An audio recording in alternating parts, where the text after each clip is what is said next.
I'd like to call the Chickasha City Council meeting to order. Need a roll call, please. Boyd? Here. Nelson? Here. Ginn? Here. Evelthwaite? Here. Smith? Present. Alexander? Here. Burris? Here. Gertis? Here. Grayson? Here. And I was talking and it did not sit. Will somebody say the prayer for me and the pledge, please? Somebody? Got the pledge. Charlie, will you Ready for the prayer? Yep. Let's bow. Father, we thank you for our community, the people gathered here, the people that we represent, and the matters that we have at hand. We ask your blessings upon our meetings and the decisions we make and how we serve and interact with others. We thank you for our city staff.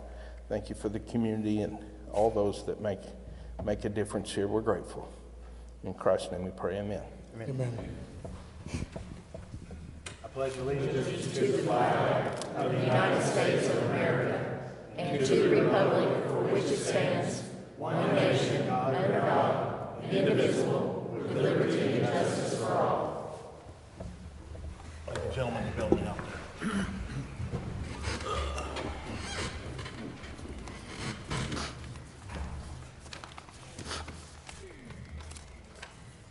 Item 2, Susan, we didn't have any citizen comments, did we? We had one. We had one. Oh, yep.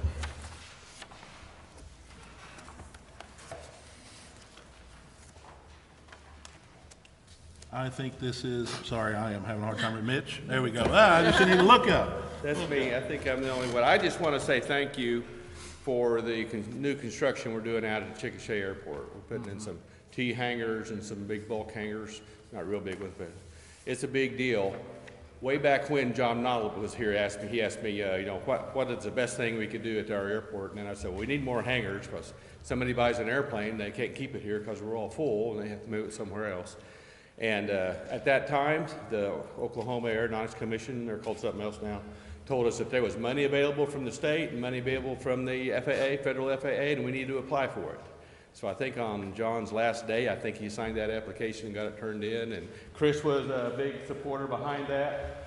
And now, what is this, 6, 7, 8 years later? 6 years.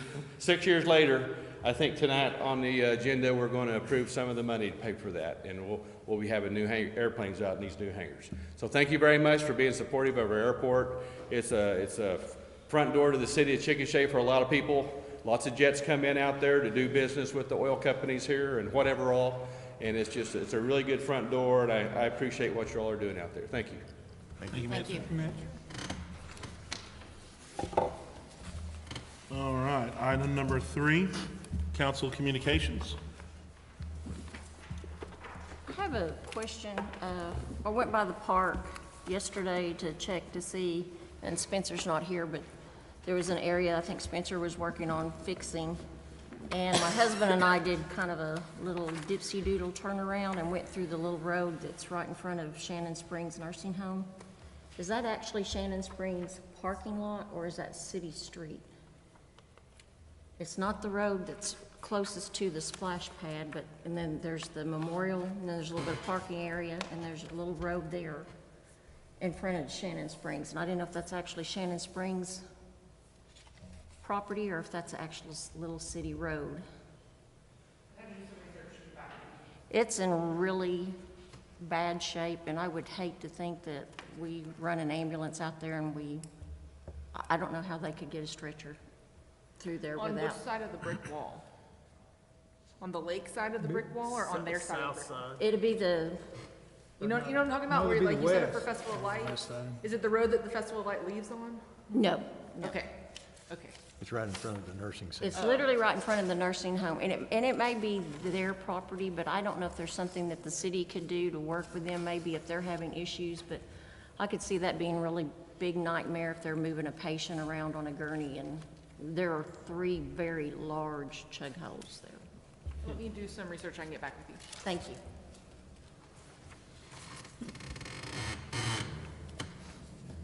Anybody else got anything? Rachel already answered mine. Do what? Rachel already answered mine Okay. prior to the meeting. Item number 4, consent docket. Make a motion, we accept the consent docket as presented. Second? Discussion? Roll call, please. Nelson, Yes. Ginn, Yes. Hebblethwaite, Yes. Smith, Yes. Alexander, Yes. Burris, Abstain. Curtis, Yes. Boyd, Yes. Grayson. Yes.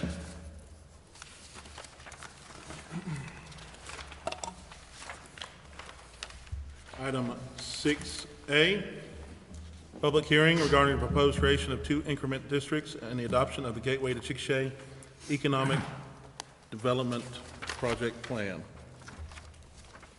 It is 6:36. We'll go ahead and open the public hearing. For anybody who would like to comment, And please state their name and address. State the name and address. please state, anybody who comes up to speak, please state your name and address, please, for the record. Okay, name is Greg Elliott, and my address is 1194 County Road, 1310. And I know most of you, some I don't. So again, Greg Elliott, I'm CEO at Stanley Systems. I was mayor from 2006 through 2010, and so that's really the reason why I'm here. I'm not a citizen of Chickasha any longer. I live out in the county, about 5 miles north of here. But, you know, as CEO of Stanley's, we do about 70 of our 190 employees do work here out of this office. And so, obviously, we have a love for Chickasha and seeing Chickasha grow and develop. So, having sat in all of your seats, or at least Zach's seat, a number of years ago, I understand the situation that you guys and gals are in tonight. Sometimes it's hard to know what's right and wrong in situations like this, right? Maybe it's because there may not be a right or wrong answer in situations like this. You just have to go with your gut. In 2005, or when we did the first TIF district, I was asked to sit on the committee. And so we sat, and heard all of that. At that point, TIFs were new. We didn't have any reference for what was going to happen with that. There had been successes in other communities, but Chickasha had not experienced that. And so we just knew that we were looking at an area that we felt like needed to be developed, right? As it turns out, now we have the ability to look back in hindsight and say, all right, we took the risk on that, and there was a pretty good return, right? I think a Chick-fil-A and a Scooters is better than the trees and the homeless that were living there when we made that decision years ago, right? And so that's a positive and a benefit. So we took that risk, and it worked out. I just thought about this as in business or anything else. Healthy things grow. And Chickasha is a healthy community. And it's going to grow. And it's going to develop. And it has been, right? But this opportunity allows us to really kind of have a say in how it grows. And that it grows smart. And that it grows in a way that benefits all of Chickasha's residences and not just a few. I stand on the shoulders of a number of grandparents and parents, right, who I'm where I'm at today in the position I am, through nepotism, basically, right? My grandfather started a business back in the 1930s. I'm third generation. Many of you kind of sit in that same seat, right?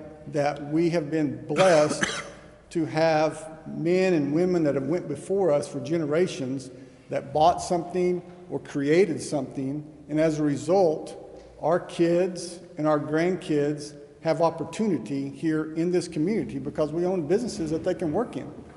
But the same thing can't be said for all the people that live in Chickasha, right? They don't have those same opportunities.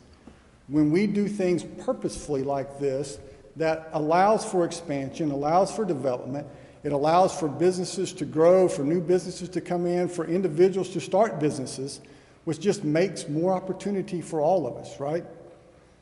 Probably only 1.5% of the business that Stanley Systems does is in Chickasha. You know, the rest of our business is outside of this community, outside of this state. But we choose to stay here because we love Chickasha and the commitment we've made to that. And so I just encourage you guys tonight to think about the other generations, the generations that come after us, and the opportunity to do something for them. In our business, we look for an opportunity to say yes. I think it's why we're where we are today, because not everything is a yes, but we look for the opportunity to say yes, because with a yes, there's progress. With a yes, there's opportunity. With a yes, there's hope that something will be created, right? And so I just encourage all of you guys, as you look at this tonight, look at the community as a whole. You know, with a no, things get shut down. But with a yes, there's energy, there's moving forward, there's hope, there's optimism, there's an opportunity for the next generation to look back 20 years from now and say, man, these guys did it right. You know, they created something that really set the stage for something amazing to happen. And so, again, I appreciate all you guys, appreciate what you do for the city, and just encourage you to support this initiative. Thank you. Thank you.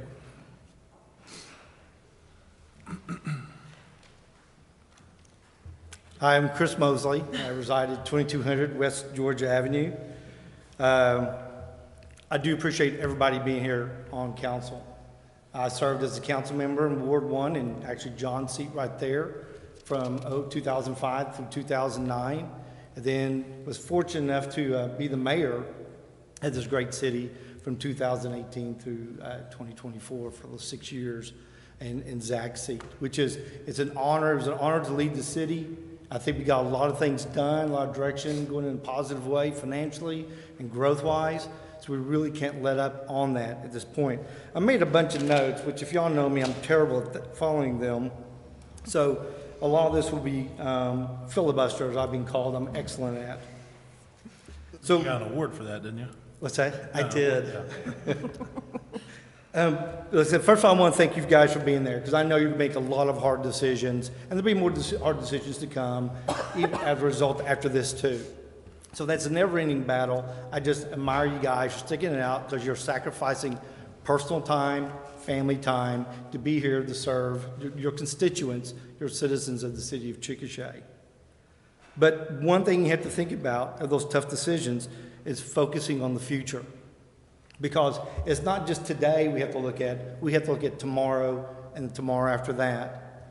And to get out of step with some of my lessons, some of my notes I made, my grandfather in 1944 won the county superintendent for Grady County. And so he was the superintendent for all the rural schools. They moved to Chickasha at that point. And then in 1952, he purchased a real estate office and an insurance agency, of which he wanted something that would perpetuate, that would continue on. He was looking forward into the future. That's one thing my grandfather really admired, is how he could see decades ahead. So right now, I have the 4th generation working with me at that agency. We've gone from an office of 1 to we have an office of over 20. So we are honored to be in Chickasha. We believe in Chickasha, but if you don't set your eyes on the future, then you're going to be dying at that point.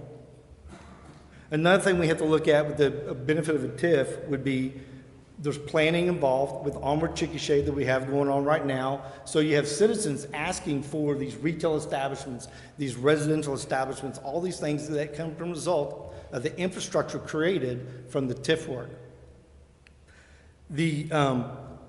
But we have staggering costs that we look at. Back in March of 24, I'd sent to all the council members then, they may remember it, a nearby community is replacing 7 miles of water line at a cost of $2,023,000 a mile. They then went out to bid in June of 24, and they're doing just over 4 miles, where that cost now is $2.4 million for 6-inch, 8-inch, and 12-inch water lines. 4 miles, $2.4 million a mile. So the city of Chickasha, we can't do it by ourselves, right? We've got to have help. And that TIF enables to spur development by the working off the backs of the developer to take the risk, to put it out there in hopes that an incremental change would get their payment back to them. That's what the value that we have to be looking for.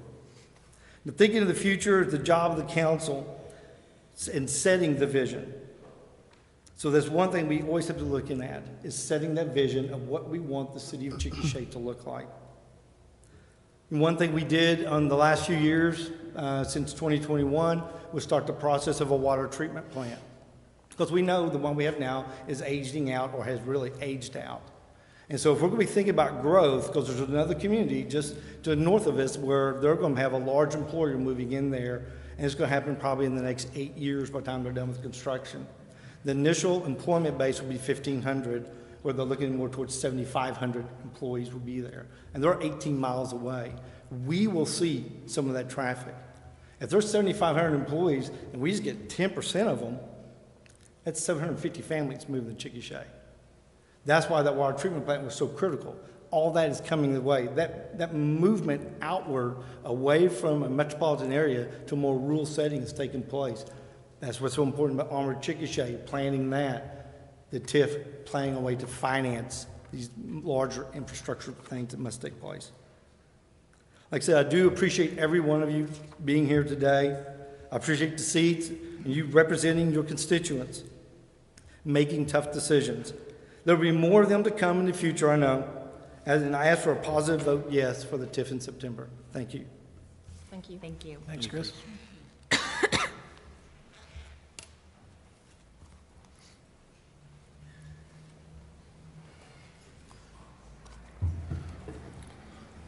Good evening, Mr. Mayor, Council. How are you?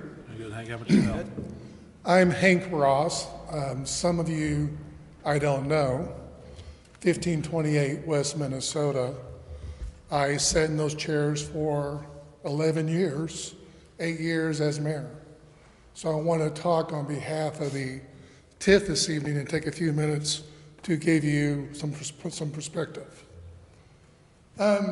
Like many people in this room, Mosley's, there's D. Hart's, there's the Rosses. We've been in Chickasha as a business for over 100 years. My grandfather came to this community in 1913, and we established a company, which is now Ross Seed Company, in 1920. So we've been around a few years. And we've watched Chickasha grow and develop, and we've watched Chickasha really become on what I would think the tipping point of becoming a really wonderful community, a community where maybe my kids might want to come home and live someday, or maybe my grandchildren, where we have so many things going in our favor. But what I want to convey to you this evening is that tax increment financing is not a fringe economic development tool. It's very common. It's used all over the state of Oklahoma. I can name multiple projects that cities have used this kind of instrument to attract developers into the community.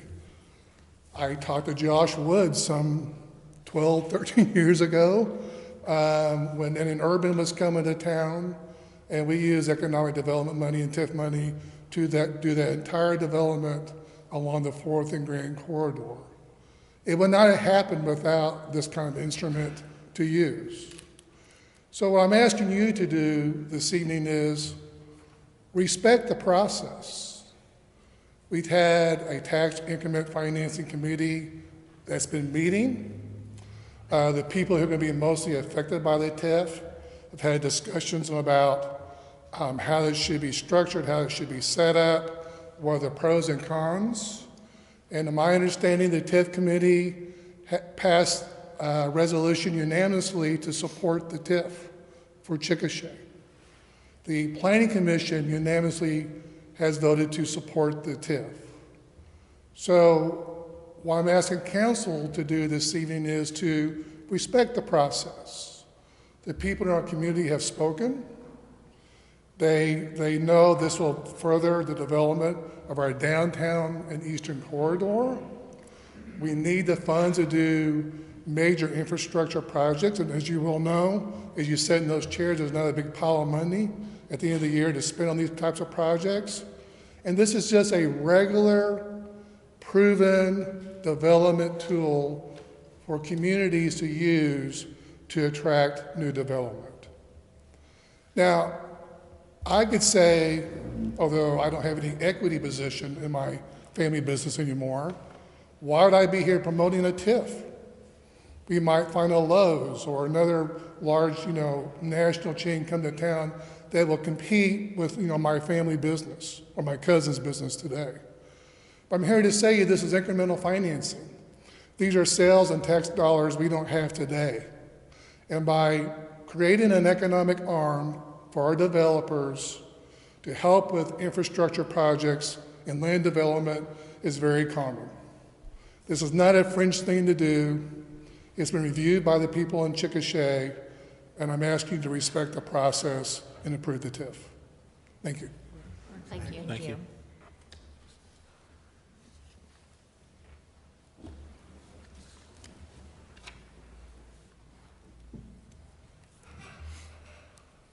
Hi, I'm Brandy Terry. My address is 2282 County Street, 2814. I live outside city limits, but I have a small business downtown at 101 West Chickasha Avenue. I always wanted to, open my own place and do my thing. So CMS Willowbrooks, they did a great job on my building. And I was able to open a little bit later than anticipated. And the one thing that I struggled with for the first 2.5, 3 months was I would come in and there would be sewage backed up into my building. My office flooded several times, and, they tried everything, to try to make it so I'm not embarrassed because, when you go to a restaurant, you don't want to see that. You want to be able to use the restroom and flush the toilet, So, that was my biggest struggle. And my current struggle still today is just the water pressure downtown. Several of our sinks, just not in mine, but like the Flower Shop and I'm sure in El Cheto's, it just trickles out, so it would be nice to have good water pressure so we can do more things instead of having to heat water up so you can scrub your stuff, just the little things. And I've been working a lot with different foundations, and I'm actually having a meeting tomorrow with a biker foundation that's going to bring over 200 motorcycles to downtown Chickasha on, I believe it's October 19th. So when these people come to town, I want them to know, when they go down there, you can eat, you can drink, you can use the restrooms, and everything will be good. You can wash your hands. So I just ask that you please take that into consideration. I thank you guys. Thank you. Thanks, Brandy.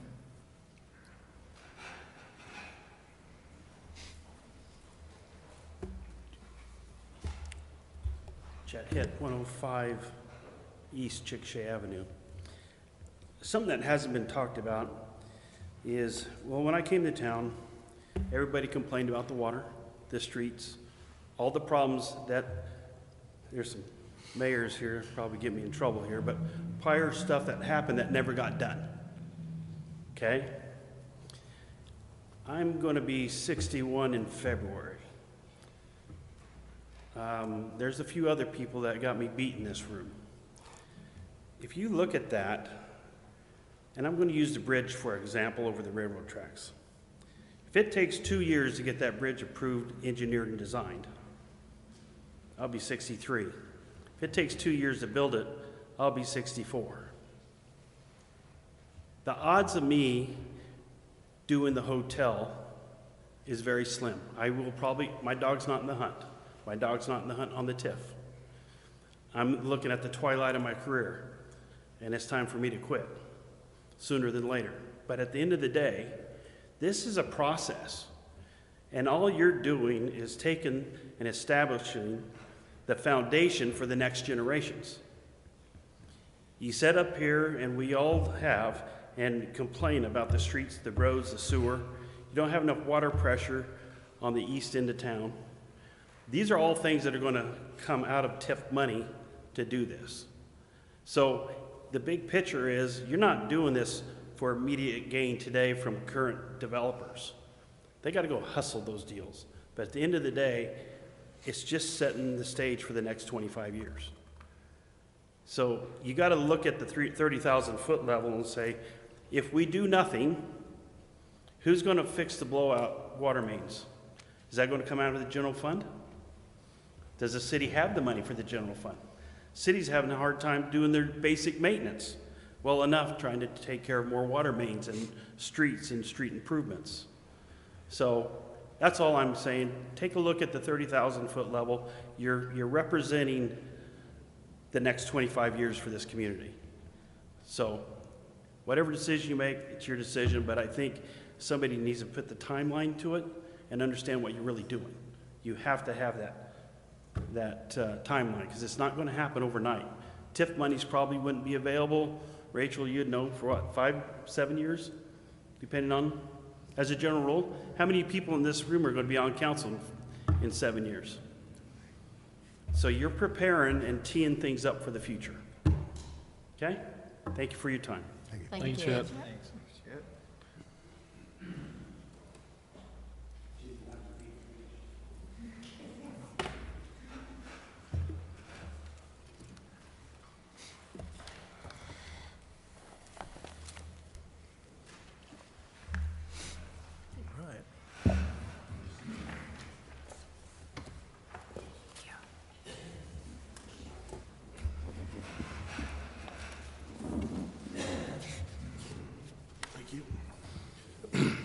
My name's Jim Cowan, 1520 Woods Lane. So with the handout that you're getting right now, the first top cover shows a fourth mayor, former mayor of Chickasha, endorsing a TIF district. So you've heard from three tonight. Mr. Ferguson had prior arrangements and could not be here, but he took the time to write a letter to you all endorsing why he believes it's important that we move forward on a TIF district. 4 different mayors, decades of people sitting in your seats, having to do exactly what you're doing, as most of them came through as council and then became mayor. It's a tough job you guys have. They recognize that. They've talked about it tonight. Thinking about the future is so tough because there's so many challenges that you all face every day. All the things that the city has to do, the demands on the city's budget, we recognize it's tremendous. So to think about a TIF that will have a positive impact on the future, it's so important, but it sounds like from 4 mayors, they believe in it. As you look through the handouts there's a couple of pages that just show you what people I've heard ask, the first TIF that we have, did it work? And there's certainly some discussions that can be had, but if you just visually look, there's a lot of businesses in that TIF 1 that were not there before. As we look back on the sheet, you see a bunch of logos of businesses. Walgreens, Interurban, Cotton Patch, Jimmy's Egg, Tractor Supply, and it shows what year they came in. Okay, this is significant because we know that TIF 1 started November 21st of 2015, and it was for 15 years. So what we did is we highlighted only the businesses that came in while the TIF was active.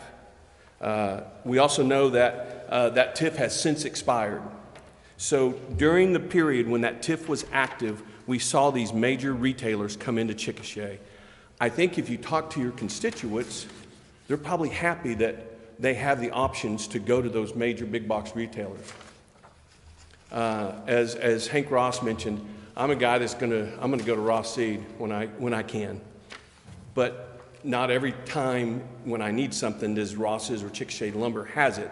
So the opportunity for us to, as some critics have said, go after a big box retailer, you bet. We want to look at that. We want to provide options for our citizens, but we'll always do everything we can to embrace our local businesses, especially ones that have been around for generations.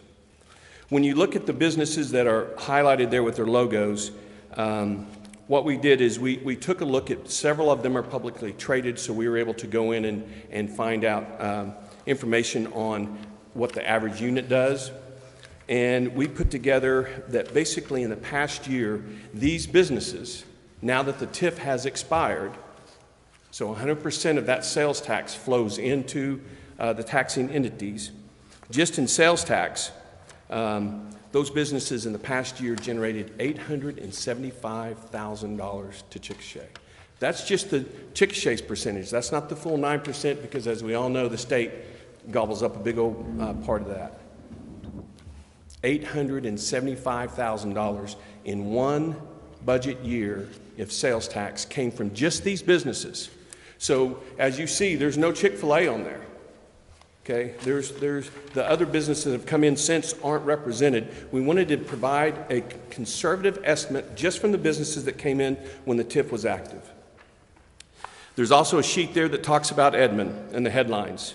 TIF incentives in Edmonds have attracted $158 million in development. Since 2020, the City of Edmond has invested $13.8 million in TIF projects to improve water systems, drainage issues, alleys, parking, and streetscaping, all for public use. That has triggered $158 million in private development. There's another sheet there about Jinx. Last week, the $80 million development, Tulsa Premium Outlets, opened in Jinx. And $15 to $17 million was paid out in TIF. And it's now have an $80 million development to trigger sales tax. There'll be some critics that says, oh, we're not Edmond, we're not Jinx. Okay. But there's no doubt that other cities have successfully used TIF districts to generate sales tax revenue and generate development. If you're against growth, I understand you voting no.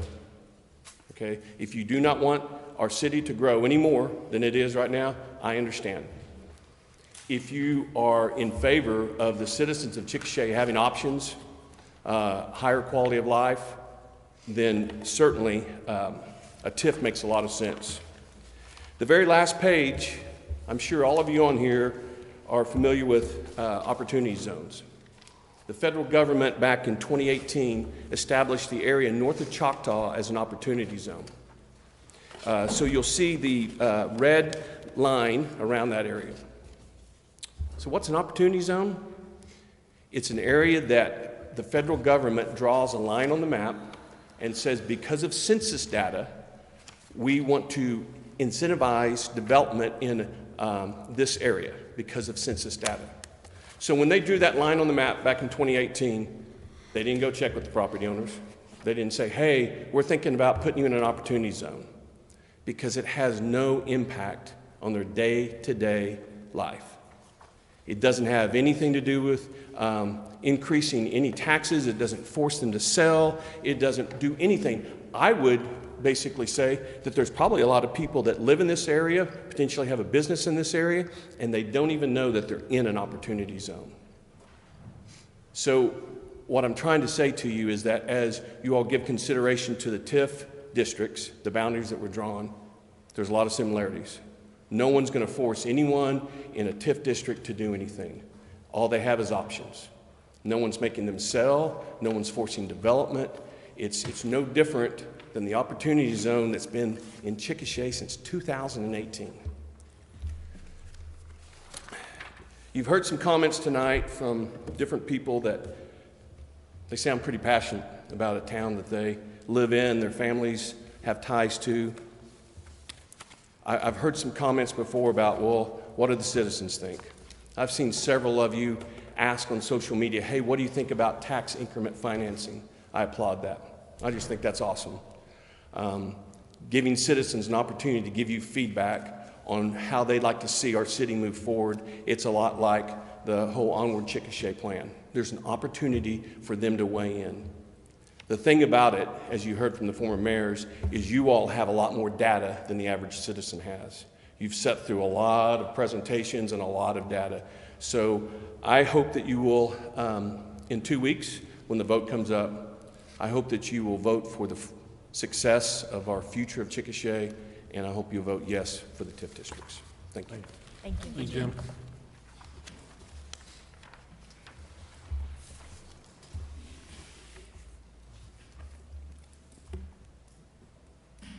Good evening. My name's Eric Anderson, 3310 West Idaho Avenue. I don't have a great presentation like these gentlemen. I moved back here in 2016. When I got out of the Army, shortly thereafter I came to Chickasha with my first wife. As many of you know, I was homeless. Many of these fine folks here helped me and my family, gave me the training and education I needed to succeed in life. They helped me move from here in my career all the way up to Edmond, and I see the success that Edmond had with their TIF. But we all know a TIF can be successful. We've seen it. What I'm here for tonight is from my heart. 2016, when we sold our cattle ranch in Minko, we couldn't have moved anywhere. Blanchard, we looked at moving to Edmond. I wanted to come to Chickasha. I wanted to give back to Chickasha for what they did for me and my family. And going through the podcast and information, and I will admit, when Edmond did her TIF, I wasn't all that knowledgeable of it. I see the success it can have here. Right now, my oldest son went through a divorce, so he's moving back in with us. I got a grandson. He's a year old, but more than likely he's going to stay in Chickasha and he's going to go to Chickasha schools. I want better opportunities for him than I had. My youngest son is graduating next year from high school. He's already applied to USAO. I'm a graduate of USAO, so my oldest son's a graduate from USAO. I would love for him to come here and have opportunities getting out of college to where he stays here with the family instead of going somewhere else. I'm not a generational family. I don't have hundreds of years in this town. I'm a new guy in this town, new family. I see the success this town has had. I've seen what we've built. I've seen the kindness and the light and the heart, and it needs to grow. I know a few of you up there are against the TIF for whatever reasons. I think it'll be a great opportunity for this city to succeed and bring in families that are going to love it as much as I do, as much as my family does. Looking forward to growing our family here in this great community. And I hope you take that into consideration when you vote on the TIF. Because it's not just about economic development. It's not just about whose business gets what. It's about the infrastructure being good. It's about our schools getting more tax money to be safer, to be secure for our children, for my grandchild. That's what I'm counting on this TIF for. Now, people are going to make money, fine. I'm retired. I'm not worried about it for me. I got enough to live on whichever way this goes. But I want my family to come here and be proud of Chickasha. I want my family legacy to develop here in Chickasha like some of these fine folks have, so like some of you have, your families have for hundreds of years. This is a great city. Let's make it grow and have other families come here and be proud of the city. Have other families come here and invest in our city and say, I may not have been a founding father, but this city is great. I want my family to stay here for generations. Because I see that everywhere. Generational families won't leave here. That tells you how good the city is. Let's make it better for those of us moving in after. Thank you. Thank you. Thank you, Eric.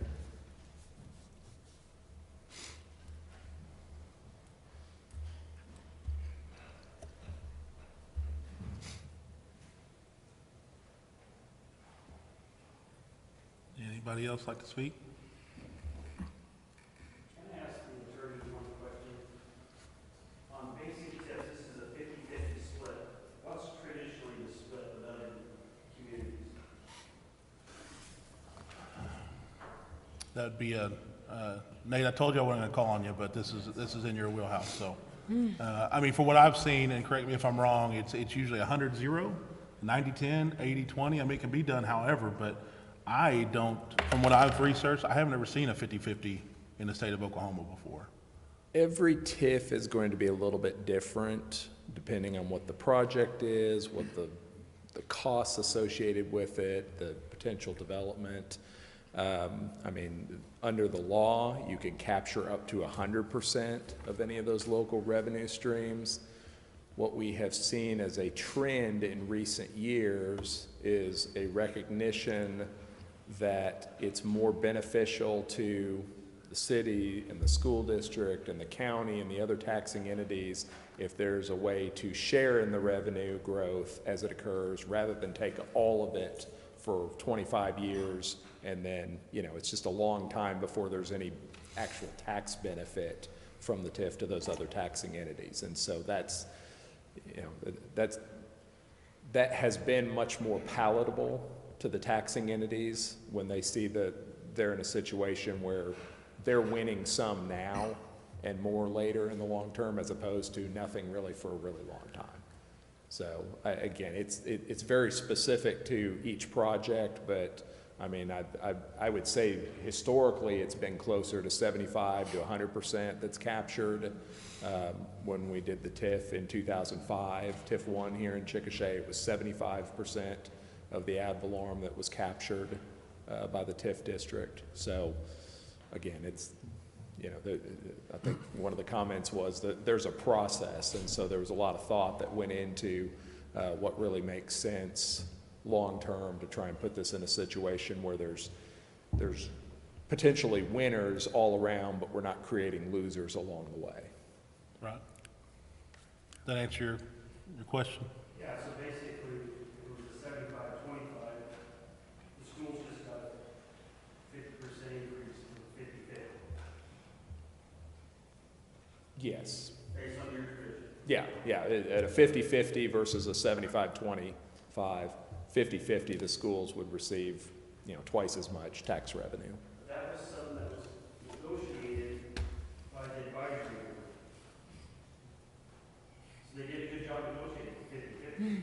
Well, for the, yes and no. So the review committee, the 50-50 was actually proposed by the city. That's what they came up with, and there was a lot of talk about it with the advisory board that had the county, the schools, the 522 district, planning and zoning, all those representatives, and it was agreed upon by the unanimous vote to push the TIF forward, that a 50-50 split seemed very a good compromise. Like Nate just said, like it seems like everybody's winning as best they can in the situation.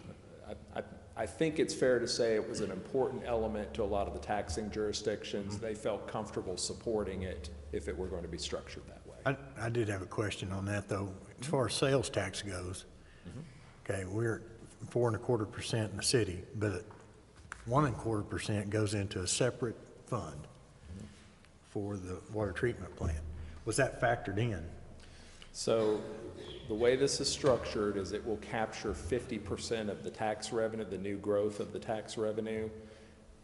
The other 50% will go pro rata to each of the ordinances. So it basically take 50% from each ordinance as it's created. And that's the structure, the way TIFs are created, or I mean under state law, is if a city creates a TIF district, the TIF purpose supersedes whatever the statutory purpose of the tax was.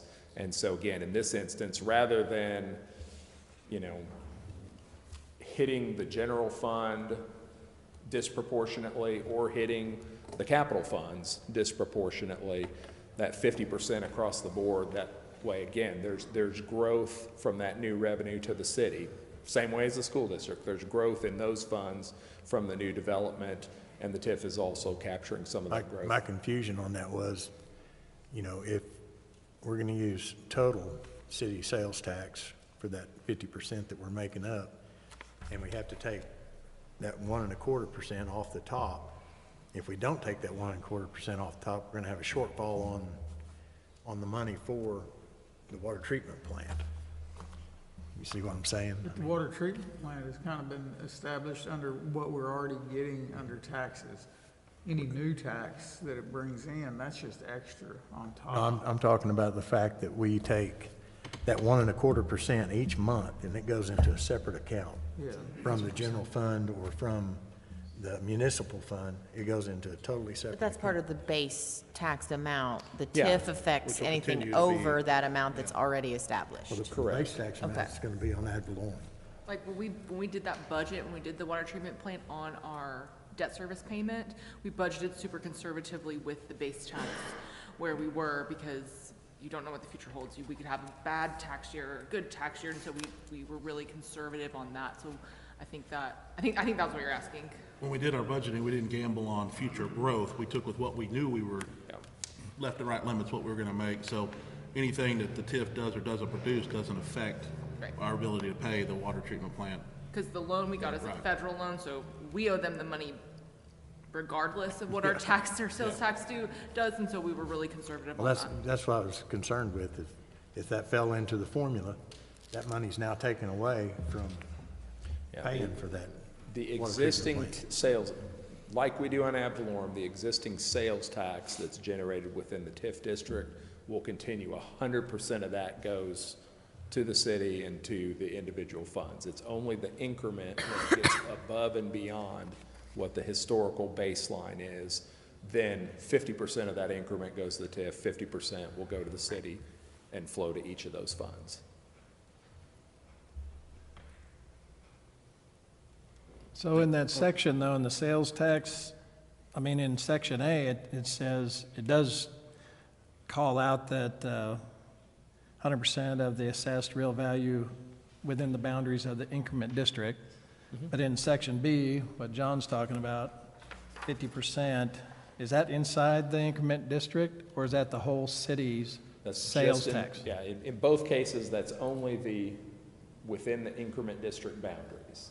So that wordage is not in here, though, that it's just regulated to the increment district on item B. Yeah, I mean, I think in that paragraph, maybe it doesn't say it, but the general applicability of the ordinance only applies to the increment district boundaries as they're established under the ordinance. Well, that's also per the state statute, correct? Or the state, whatever made this. Yeah, and the Local Development Act mandates that you specify what the boundaries are, where you're actually going to capture whatever portion of the revenue. And you're right, on the ad valorem tax, it does say it captures 100% of the new tax, and then 50% of that gets returned to the taxing entities. The reason for that is it actually provides favorable treatment to the school district of the revenues that come back. Their portion of the 50% when it comes to them, they don't have to treat it as an offset item against their state aid calculation. Otherwise, if they did, they'd get the money from here and they'd lose it from over here, and it would be a net wash to them. So as a result, by virtue of having 100% going to the TIF, and then it's TIF revenue that's coming to the school district, that's not treated as an offset for the school. Okay. If we just captured 50% and let the other 50% flow through, then it would be treated as an offset for the school district, and they wouldn't really get much of a financial benefit. So by capturing that via the TIF and then releasing it back, we take it out of that category in that formula. Exactly. Okay. And looking at the total ad valorem for the TIF areas, the two TIF areas, it's like 5% of total ad valorem for Chickasha Public Schools, I think. Yeah, I think I'd have to. Currently. Right. As we sit today. Yeah, I think that's right. Yeah. I'd have to go back and double check, but yeah, approximately it's not. I mean, you have statutory limitations that you cannot place more than 25% of the total net assessed valuation of the school district into TIFs in the aggregate, whether you have one of them or 100 of them. Similarly, you can't have more than 25% of your land area within TIF districts. You can't have more than 25% or 35% of the city's net assessed valuation within TIF districts, and we're all well within those statutory limits. I've got a question kind of on that same deal. So if you have an existing business that is in the TIF district, and after the TIF, if the TIF passes, and then all of a sudden they have an increase in business, does the TIF, even though they were already existing there, does the TIF capture that increase in taxes?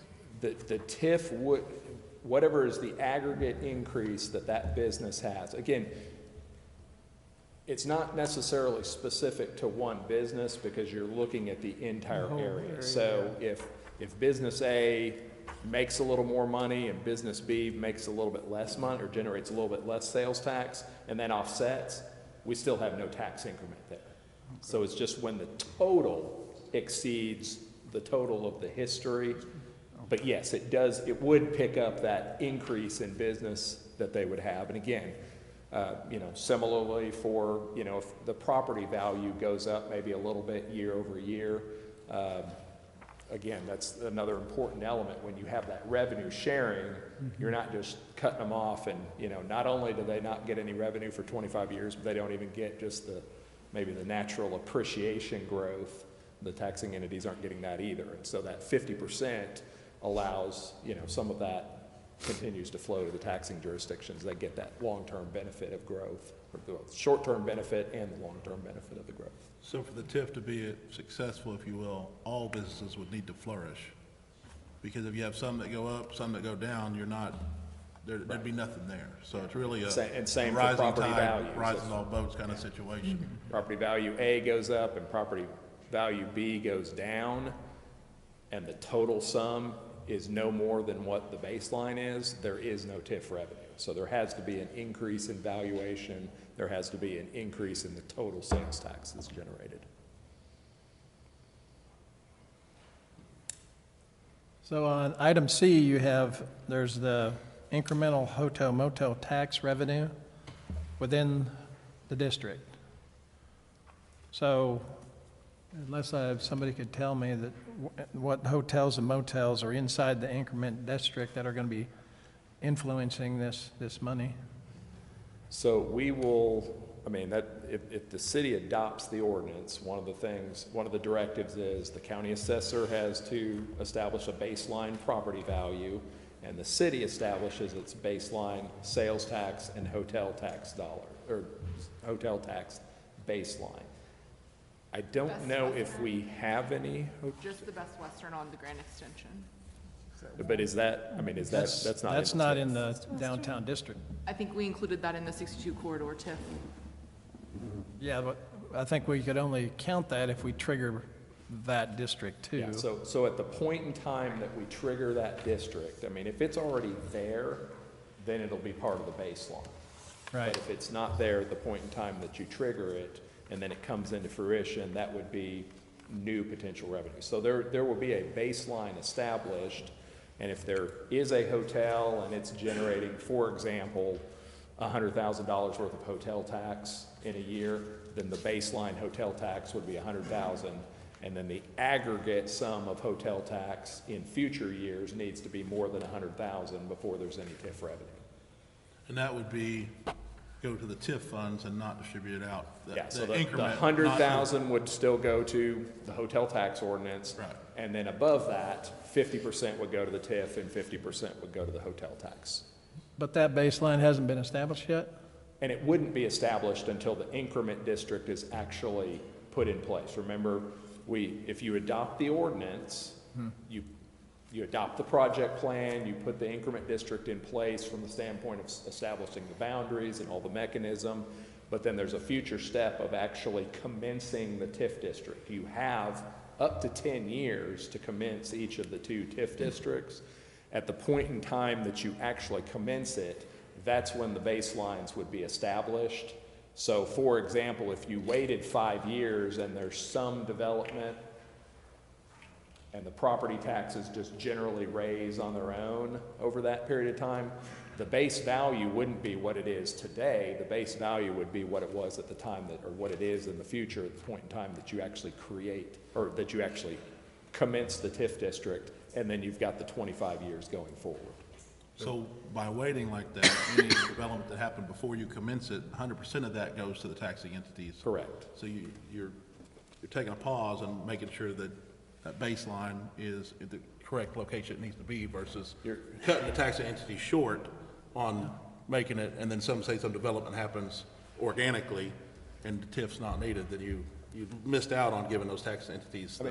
It gives you the opportunity for you to kind of move to the next phase and start planning for the infrastructure projects and start working with developers to get significant projects in place and not burn off time in the front end where you're not going to generate any tax revenues, and then establish that once you're going to actually have tax revenues that are being generated at that point in time, and then move forward for the up to 25 years. So that's kind of a future council decision of, Yeah. never a good analogy, I guess, but you load the gun and then you decide later when you're actually going to fire the gun. Apologies, No, but I that's understand. But to probably, me, it's probably an apt analogy. To me, when it comes to hotel motel specifically, it looks like a chance that we'd be able to capture 50% of something that the city normally wouldn't get a part of because it goes to the EDC, hotel motel stuff, right? No, it goes to the CIA, right? It goes to CIA to be used for stuff like that, yeah. Right, but the CIA is the governing authority at this point. Correct. So you're But cutting CIA off at the knees, kind of.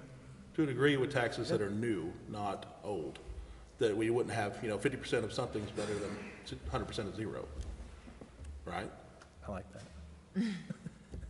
I mean, it's the same as with the water sewer infrastructure tax or, any other tax. I mean, none of the ad valorems passed a TIF or passed a tax long ago for the city to build water lines. But the TIF acts as an intercept, so when you put a TIF in place, it supersedes that purpose and you capture the revenue for that purpose. And again, in this instance, we'll use half of it for that purpose and half of it go back to the taxing entities. So does the Leverage Act, which it looks like it runs parallel with the hotel motel tax as well. So the Leverage Act, if the city creates the TIF district, I mean, one of the immediate steps after that is we would apply to the Department of Commerce for approval on the Leverage Act. Commerce will make their determination of, kind of based on the project plan and whatever else, other factors they look at, and they'll make a determination what percentage benefit any development is going to have on a net basis to the state. And so let's say they say, all right, let's say they come back and say it's 50% benefit to the state. So for every dollar in new sales taxes that you generate out there, the state's going to benefit 50 cents from that. Okay. And so what they would do then is they would apply that percentage. And so for every dollar of sales or hotel tax that you contribute at the local level, they would match it at that 50% basis, or whatever, 100% or 25%, whatever number they ultimately determine. And so 100% of those revenues go to the TIF district, whatever that matching fund is. So we have 2 1/8 cents of sales tax that's generated. That'd be 1 1/16 penny in that 50% interest. So for every 2 cents of pennies you're putting in, the state's going to kick in another penny worth of sales tax based on that matching. Again, based on whatever percentage they ultimately determine, and that's a step further down the road. So I'm not guaranteeing it's any number. It hadn't been determined at 100%? 100% of whatever that match is goes to the TIF district. That's the only thing you can use it for. But they will make the determination so that, it might be 100% of 30% or 100% of 75%, whatever they determine. So on the transfer adjustments, is that when like a business would move into the TIF district? We transfer that money to the general fund, is that? So one of the protections that we build in is if we have an existing business within Chickasha city limits, not within the TIF district boundaries, and they opt to close their location and move into the TIF.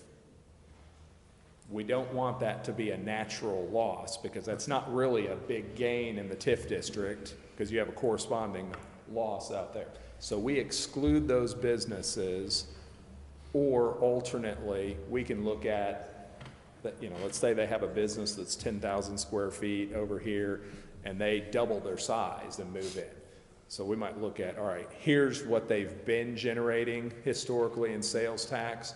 We're going to offset the TIF. We're going to kind of make that part of our baseline number so that the city isn't losing money over here just to the benefit of the TIF. So the TIF is really only capturing, in that case, the new revenue that's being generated, and we're offsetting kind of what they just shifted over. So does the city calculate that? Is that? Yeah, so the city has the ability on a confidential basis to go in and look at tax commission information. Your finance department handles this, and so they can actually see for every single sales tax permit that exists within the city, how much sales tax they pay on a monthly basis. Now that's confidential information. They can't report individual stores, but they can compile that information in the aggregate, and that's how they will make the determination what baselines are, how much TIF revenue there is. That'll be the basis for calculating that on a month-to-month basis. Very, very same process that the city used for, 15 years or so with TIF 1. Nate, could you explain how the mechanism of the TIF bond begins? Or how does that progress? Do we administer that through the city staff? So to the extent that the city opts to issue debt, you would do that under traditional means. So you might have the Chickasha Municipal Authority would be your issuer of debt.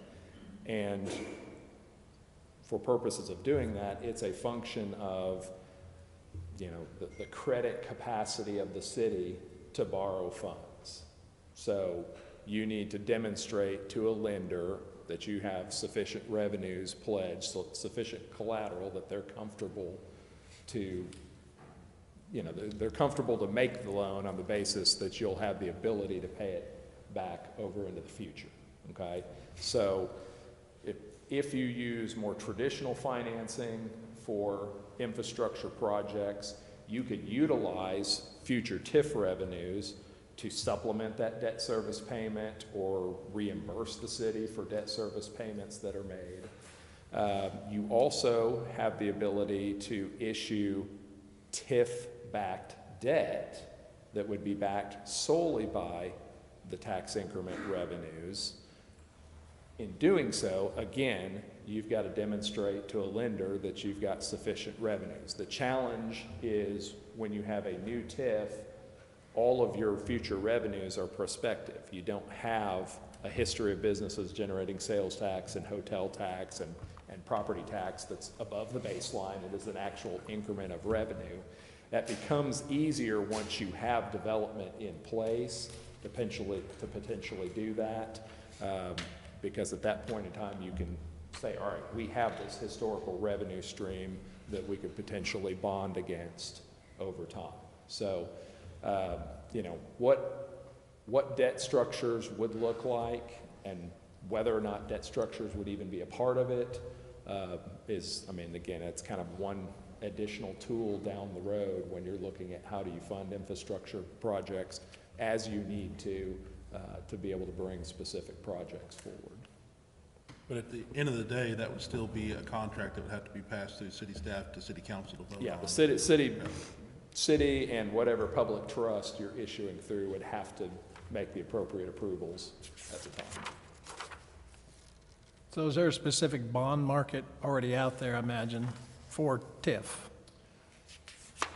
There is. I have seen some TIF deals that are done that are just, somebody just, I guess you can always get somebody to loan you money if you're willing to pay them a high enough interest rate. You can go see the loan sharks. That's probably not the methodology that you want to pursue in this case. Not what I want to hear, no. So in order to obtain the best possible financing terms, you're going to want to look at potentially different possible options. It might make more economical sense to fund water and wastewater and even drainage infrastructure through a lender like the Water Resources Board and be able to obtain interest rates at a lower level through them than you would going out and issuing your own bonds or notes. So that'll be, one of the things that, city staff and their financial advisor work through as we get further down the road of, again, one, if the council determines that they need to borrow debt to fund particular projects, what's the most economical way to do that, best cost of funds, and again, puts the city in a situation where they have the capacity to pay it off.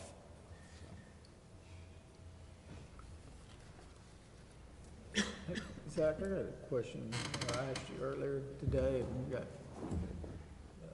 Chris Moser here, but, you know, about when we developed on the east side over there, the housing. Oh, yeah. So did we put in the water and the drainage? Did the city pay for that, or did those developers over there? Rachel, this may have been a little bit before your time, but the development, the Best Western, and then the residential that's behind it, to your recollection, this is what Oscar asked me, and I told you I'd get you the answer, and I did not. I failed you. What did that look like? Did we pay for that infrastructure, or was it a split with the developer, or was it a? We paid for a portion of it. That was a economic development incentive that the city manager at the time, Mr. Noblet, completed. That went before council for final approval. The developer did not meet all of their requirements, so we did not fulfill everything that agreement asked us to, because there was supposed to be an additional hotel and restaurants and other things. But we did put it in for the housing because they met the requirements. I couldn't remember, and I remember, seems like, did we use a grant or something? Because that was I can't remember how that was financed, but I do remember paying that through that, and I remember the developer not meeting all their requirements and all of that. But I just, you know, comparing that to this with the TIF district and stuff, and of course costs have just skyrocketed since then, because that was done prior to COVID, I believe. But I don't know how we paid for it. That was before my time. I will tell you, when Keith and I have spoken, he talked about some more developer at-risk incentives, where the developer kind of puts up the money and puts the infrastructure in, and we inspect it, and then a reimbursement. So not a situation where we want to be in any kind of debt, but we kind of want to also have the developer have some teeth in the game, where on that development, they didn't really have an incentive to build what they said they were going to build. So that was kind of what Keith had mentioned. I'm glad you said that, because I haven't had any conversations about the city taking on debt for this TIF either. So you're asking a lot of questions like, do you know something I don't? Because I haven't heard any of those type conversations, because incentive based is really the conversations I've heard, like a performance based, like you perform, you get whatever the council decides as per the terms of the contract kind of thing. on the hotels, if I remember correctly, you know, because he was going to put 2 more hotels over there, the individual that bought that land, and basically he was going to get the land for free if he put up the hotels in a certain amount of time.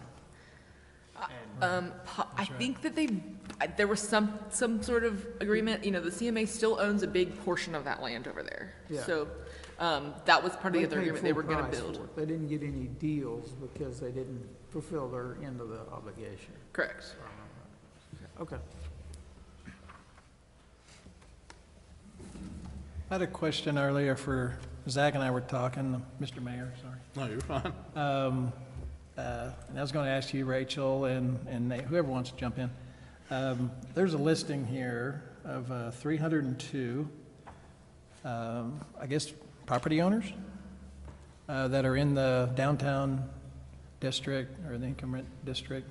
And I guess, Nate, your experience about engaging with the property owners that are going to be paying the bill, so to speak, for this, you know, for the TIF, above the base rate, above the, you know, assessed value in the future, be it year 3 or 4, whenever those increments go above the base rate that I guess we're going to establish. And is that going to be a 2024 base rate, or is that going to be something that we do next year if it passes in September?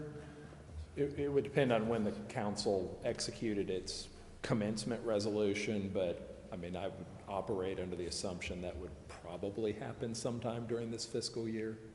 Okay, so we have, if this is correct, and I'm sure it is, it's 302 property owners that need to be engaged with information, at least, you know, by email or some kind of acknowledgement that they want to be part of the TIF district, that they want their tax dollars above their base rate to go in a different direction other than city staff or, you know, the city coffers, school districts. If they wake up one day and they say, hey, I mean, after all, this still is my money I paid in taxes. I didn't really want it to go towards a TIF. I wanted it to go where it was going. You know, Wouldn't that be giving those business owners more right than any other citizen? No, I don't know of anyone that gets to decide where their tax monies go once they pay them to the state. I don't get to tell the federal where my tax. I sure don't. You know, I mean, you know what I'm saying? Like, well, I was really if you're asking, engaging hey, with I them, appreciate, then Councilman, but I was really, No, I I- guess jump in there, yeah. I mean, Nate, do you have any so- experience with that? What So under, Kelly's asking? I mean, under the law, there is no requirement that any particular landowner give their consent to be a part of a TIF district or not be a part of a TIF district. Creating a TIF district does not levy any additional taxes on the property owner. It does not change their rate of tax or anything like that. So they're obligated to pay or remit whatever sales tax they generate based on their sales, whatever property taxes they're obligated to pay based on the value of their property.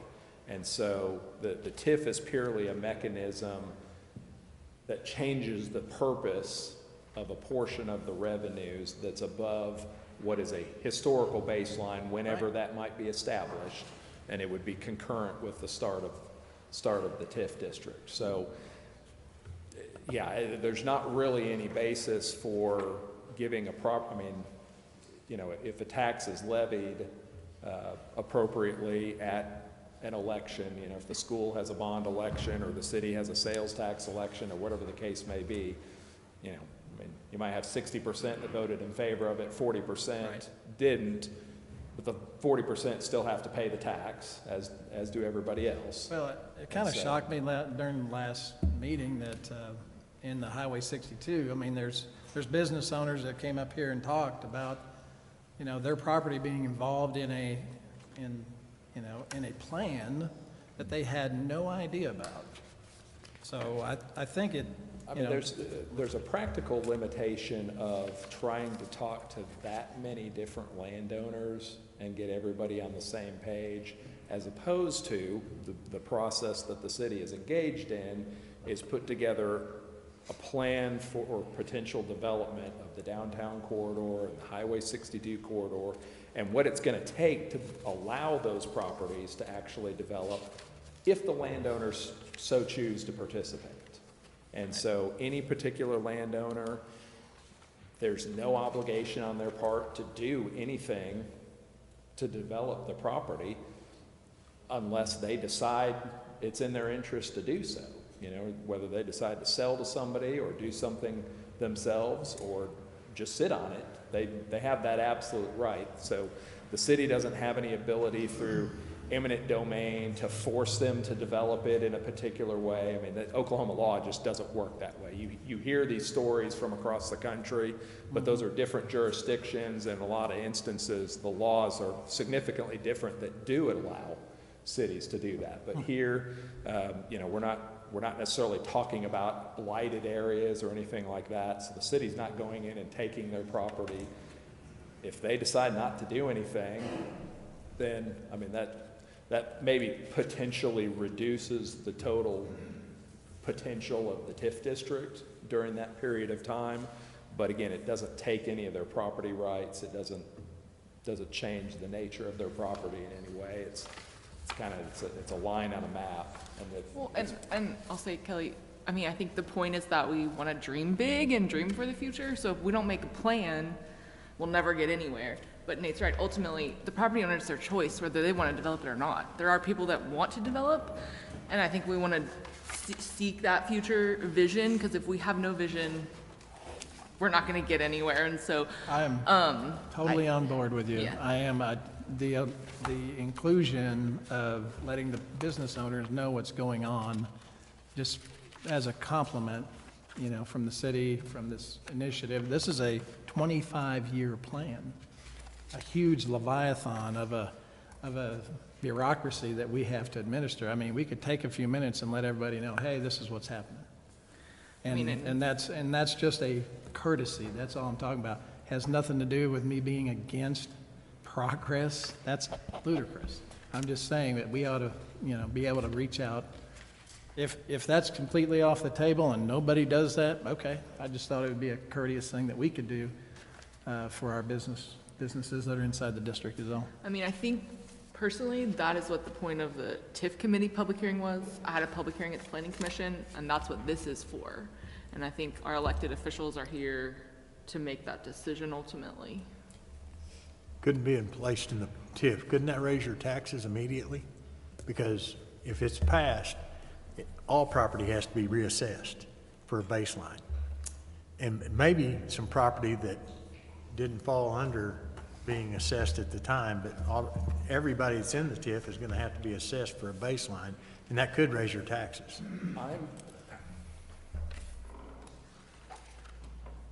I think that's going to be dependent on how the county assessor approaches. I mean, they have limitations.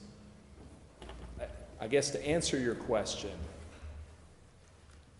when you create a TIF district, it does not trigger a revaluation of of individual properties like a sale does. And so absent a sale, you have an assessed value, and there are constitutional parameters that limit how much your assessed value can go up in any given year unless you add on to your property or if you sell your property. So and a reassessment actually only occurs at those particular times. Otherwise, the county assessor is going to look at their current data. So it's going to look at the current valuation data that they have based on, they have obligations of, I think every 4 years they're supposed to do a site valuation to see if things have significantly changed, but they'll follow their normal protocol, generally just look at their existing valuation numbers, and then that will be the assessed value for that property. So assessed valuations were just completed within the last couple of weeks across the state in all counties. So you've got numbers that are now in place and aren't going to be updated again for about another year until they're finalized. You will have things that when it rolls over to January 1st, if you waited until after January 1st to activate, then, if you had certain properties that were sold this year, that might change some of those valuation numbers. And if that's the case, again, whether there's a TIF or not a TIF, those valuations are going to happen under law the same way they would. So the TIF is not going to affect what the value is of the property at the time the base is established. The base, if we wait, might be higher than what it is today. But, from that standpoint, 100% of that base is going to the taxing entities. So the taxing entities aren't harmed there, and there's no impact to the property owner because they just have to pay taxes on whatever the property is valued at. Since this process started, not one person has talked to Barry Firestone, who's the county assessor.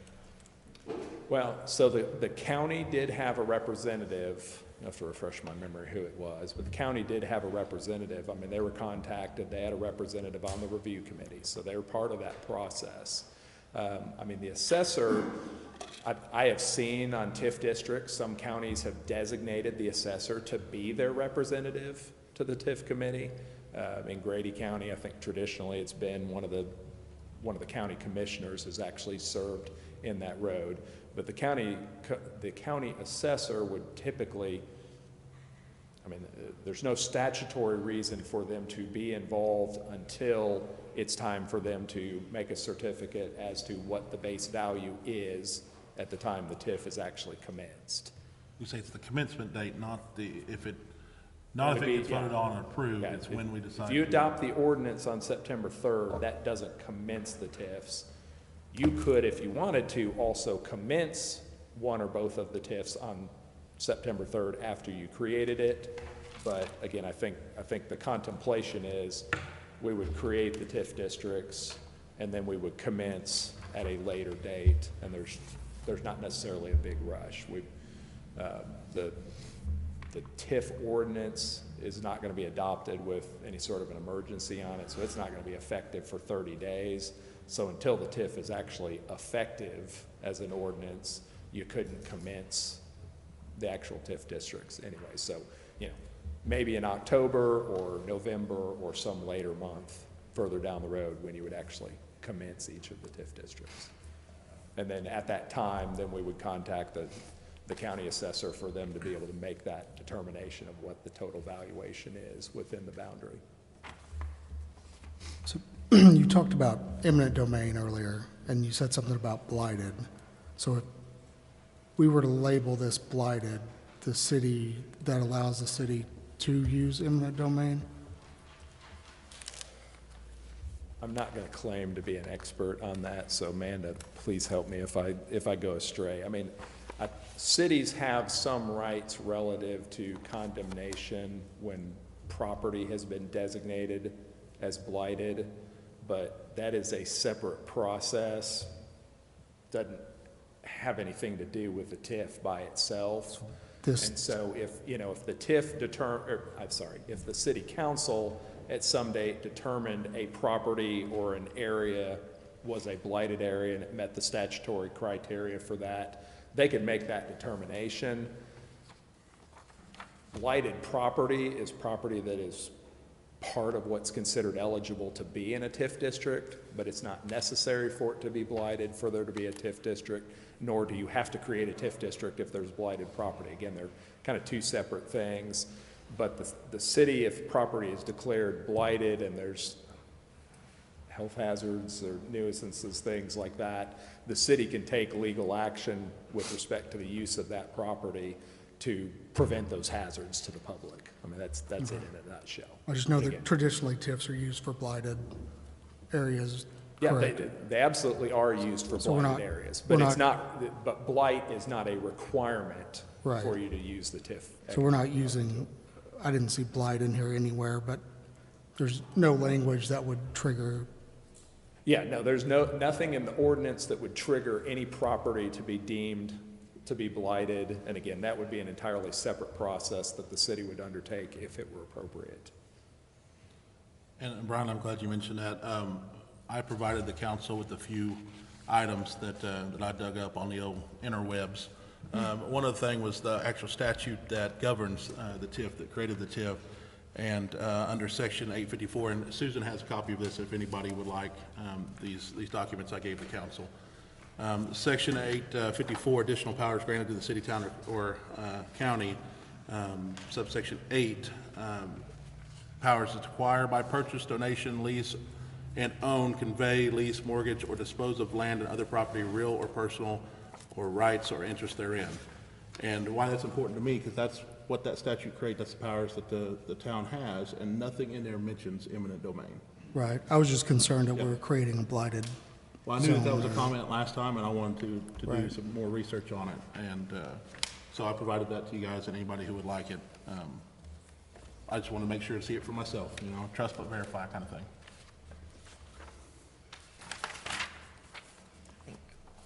I just want to say something, as we're kind of, I don't know if wrapping up or what, but just appreciation for the city. I know we've had so many open meetings, so many hours on this. There's been so much information out there, shared, social media, newspaper, we've all seen it everywhere. We've had such open communication, everybody that's been able to take the floor, ask any questions, get them answered. The city, I know that I've called or emailed, spoken with a lot of people, so thank you all for your time. Appreciation for the landowners, the people that have, been watching out for what's going on, that have showed up to voice their opinions and give their thoughts. And then also to Nate, so appreciate you being here. You've been asked a lot of hard questions, and I know you've provided us all with a wealth of knowledge and have dummied it down for some of us that have needed it to more clearly understand, so you've done a great job, so thank you for being unbiased and just giving great information. So appreciate all the hard work everybody's put into this. I second that. I know sometimes you probably feel like, but. Do we have anybody? I'm here for it. Do we have anybody else that would like to speak? Yes, sir. Thank you, Nate.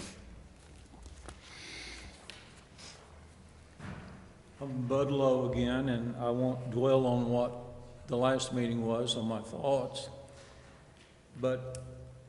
And I know taxes and money is paramount to the city and business. And that's what we've been talking about, money, taxes. But the other thing I wish to express is I think all of you, and I don't know all of you, but you have a good way of life here today. We can improve on it. We need to improve on it. We need to work on it. It takes money. I understand that. But, and I'm not slighting anyone, but I tell you, most people in this area, I think, don't want to move to Norman, to move to Oklahoma City, to move to more traffic, more congestion, more issues, and more problems. Our way of life is good here, and we need to remember that. And when we talk about new endeavors, we need to involve the community. We need to listen. We need to ask questions. And I know nothing or very seldom is things are unanimous, but everyone should have a voice in this. And the day is coming, I probably won't be here. The good Lord's going to call me home, and many of you too. But the next generation, what we decide is going to have a bearing on their life. Thank you. Thank you. Thank you, bud.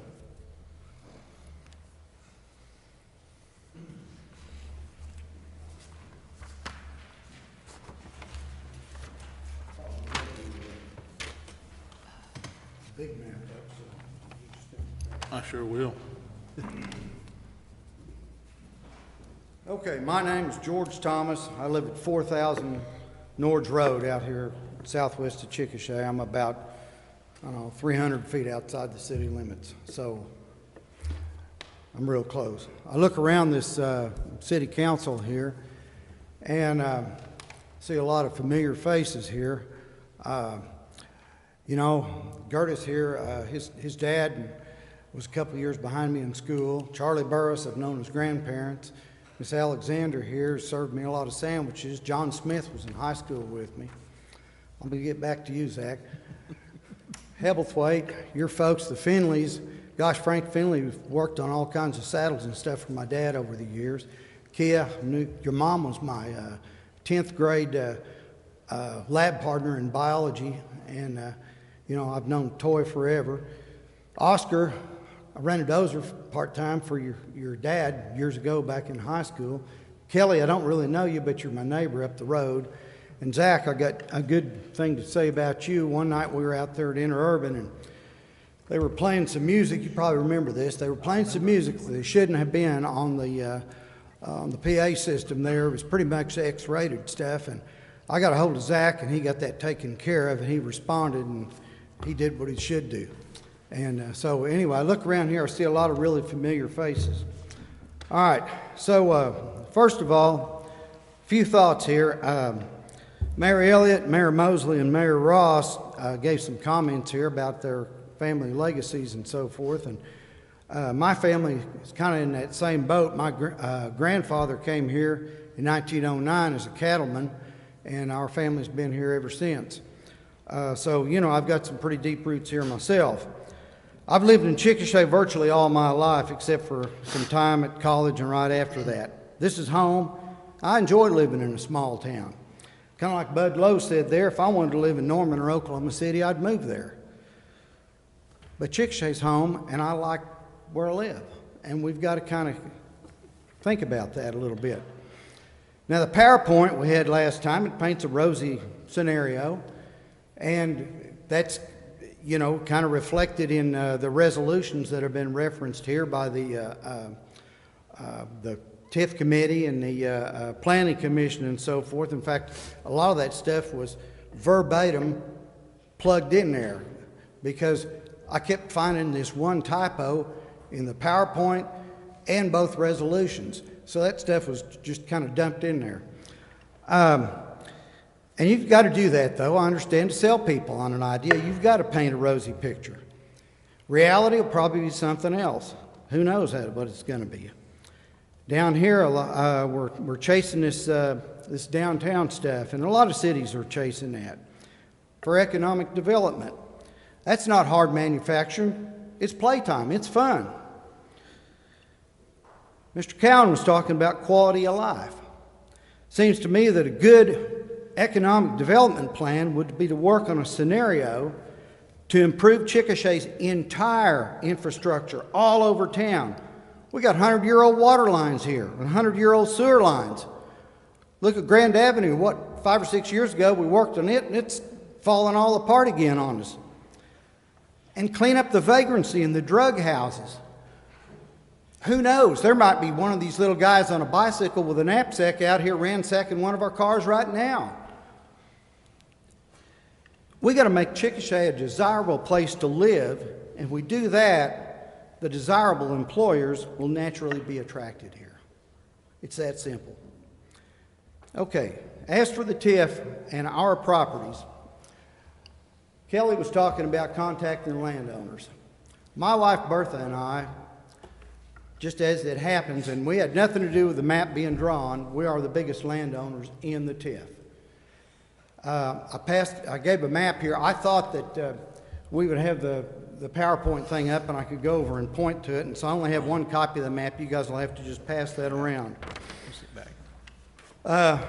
This area where our properties are, out here east of town on Highway 62, is not eligible to be Chick-fil-A or Burger King or something. It's light industrial. And that's just what it is. Some of our property is between Jimmy Johnson's building that's got M&M Supply and Line-X. We've got some more property between Line-X and east of Herc Reynolds there. And then we've got property that's actually out there on the interstate. Bertha and I bought the Hoot place, which is the most furthest west, in 2009, and the one from Ray Fine's estate in 2010. So we've had them about 15 years. There's been no action on them. Those are slow movers. We took down the old house and barns in that place and cleaned them up, and we've already done the work to make them not blighted. So we've already cleaned it up. They're not blighted properties. There was some talk about that. We've already done that. We bought that Turnpike place in 2023. The previous owners, a couple of gentlemen over in Norman, had owned it for 20 years with no action. We bought it, and the first thing we decided was this place is an eyesore coming into Chickasha. So we tore that old house down on it and those barns, and next to Bud's property there, while we ripped down a whole bunch of trees and cleaned it up. You come into Chickasha, it looks a whole lot better. Jim Cowan said something to me about that a while back. Said, boy, you really cleaned this up. Looks a lot nicer coming into town because of what we did. My wife Bertha and I are the investors, and when the time is right and the investment makes economic sense, either we'll develop these properties or sell them to a third party who will. And that's the thing. When the investment makes sense, it's going to happen.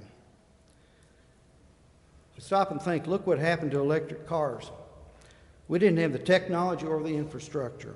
All the car manufacturers jumped on that, and it's kind of been a big joke. Same thing here. You've got to let that invisible hand that Adam Smith talked about with capitalism work out there. That's what you've got to let happen, and then it'll happen. Now, Bertha and I have considered the TIF from several different angles. We've talked about it for hours and in different evenings since that last meeting here. We don't think it's a good fit for us. First National Bank opted out. Bud Lowe over here has asked his property be removed, and we'd request our properties be removed as well. And I thank you for your time. Thank you, George.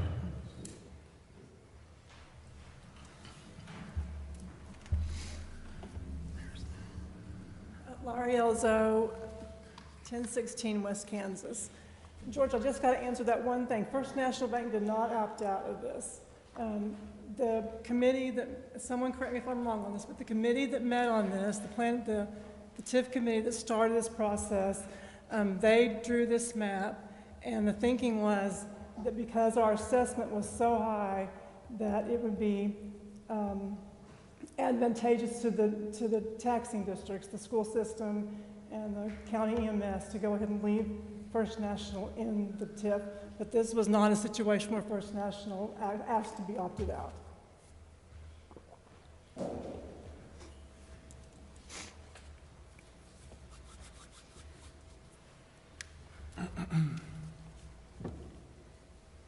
Anybody else?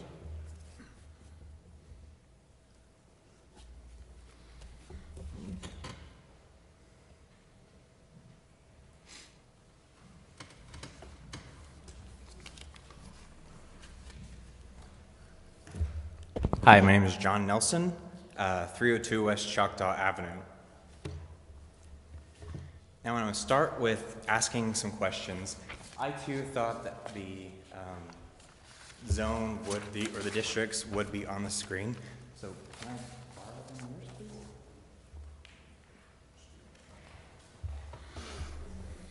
please?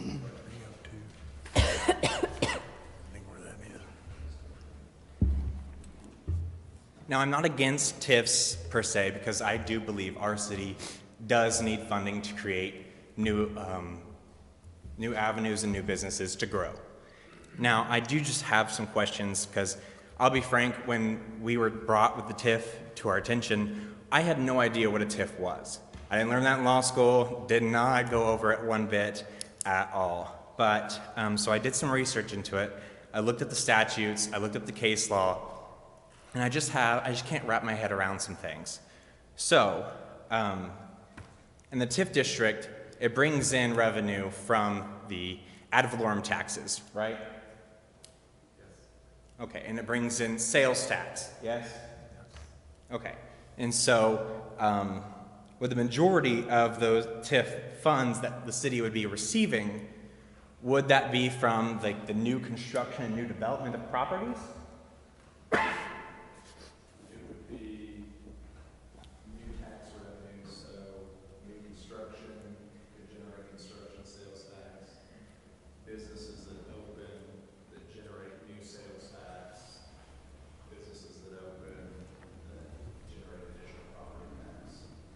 Okay, so the new development of properties would include a series of added sales tax that you would be receiving within that 25-year period.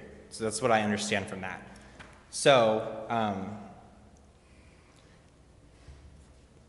so how much would businesses that are small businesses, like attorney's office that are in this district, attorney's offices, bail bond offices, there's no sales tax being added there, right? It would just be ad valorem taxes. Based on their current use, yes.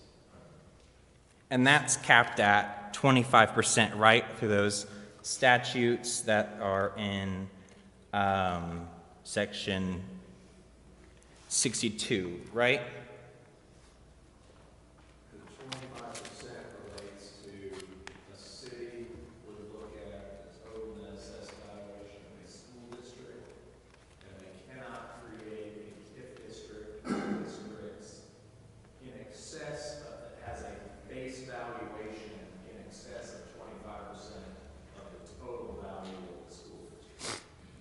Okay, making sure I had it right in my head. But I just want to bring that out there and just putting everything out. And so those wouldn't bring any sales taxes, but there's a lot of attorney offices that are in this TIF district, right? And there's a lot of abstract offices that are also in this TIF district, and there's a lot of bail bond offices that are, in this TIF district. Now, I don't have any skin in the game here, but wouldn't it be, undermining the entire thought of this TIF district to include those types of businesses in this TIF district? So what if a new attorney's office wants to come in, but they're unable to get the water pressure they need for a fire sprinkler system? Let's say it was a giant attorney's office or a giant bail bonds office. So the TIF funds could actually still be an incentive if they were going to create a certain amount of jobs for our community or things like that. It's not just for sales tax businesses, if that's what you're asking. Well, in the area I think you're referring to, since this takes 25 years into account, 20 years ago, there were restaurants on that row. So who's to say what might be there? that wouldn't be generating sales tax. Right, Councilwoman Alexander. I was just thinking, with the excess of not including First National Bank, you would include all the other businesses that have been there, for 30 years or more, that were basically attorneys' offices, abstract offices that have been there forever, that a community needs, because it's right next door to the courthouse, and those offices and those businesses are probably going to be, the same thing over and over again. I'm just saying, I don't necessarily see it generating plenty of, or more revenue as what would be, the downtown version of Chick-fil-A. Right, and I totally understand your point. I think First National's referencing compared to the attorney's offices that are on that strip, First National's been there 100 years? 130. They're probably leaving. And they, as he described last time, they've really maxed out the improvements. They don't have any grand remodel that's going to add any value. That's why they were eliminated from the district by the committee. It's only been 20 years ago that there were different businesses on the strip. So I think that that's just sort of not comparing apples to apples when you talk about that area versus not including First National. Right, I was just trying to include, there's smaller periods there that basically have been attorney's offices for years. All right, so I have another question. So how profitable would, let's say, this farmland be in terms of TIF district?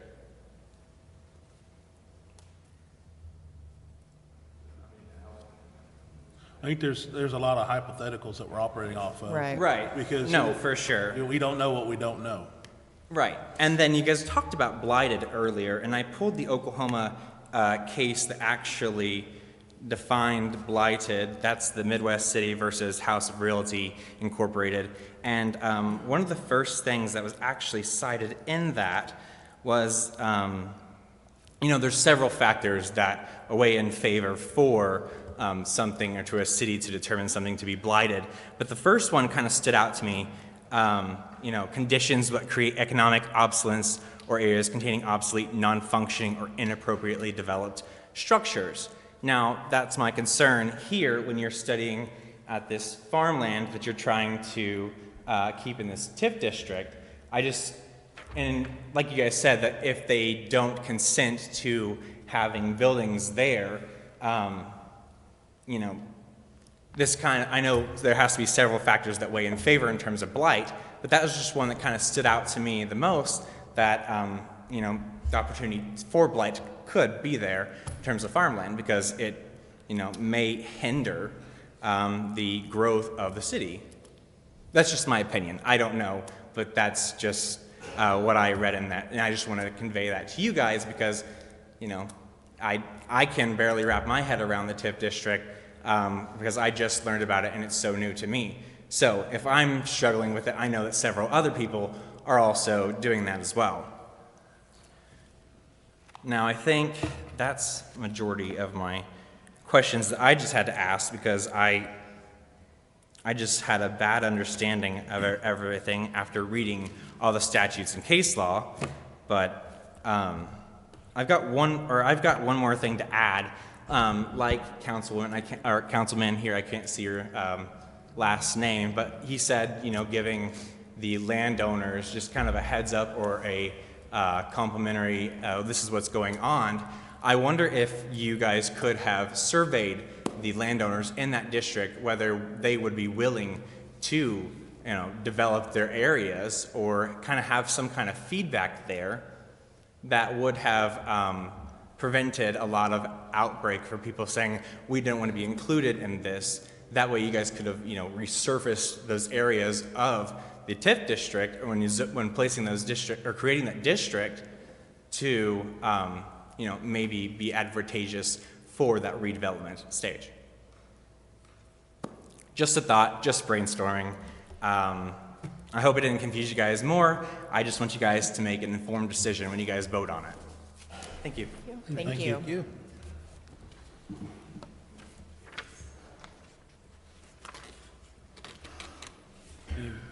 Anybody else?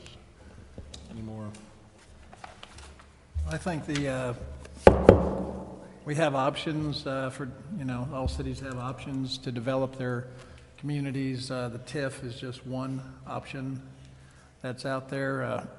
There's capital improvement plans at other bigger cities that are using. Lawton's in the middle of one right now. It's, I think it's 2040 plan or whatever they call it, but I don't think it's a TIF. I think it's just what they call the capital improvement plan, where they continued a tax they already had, and then they worked on top of it.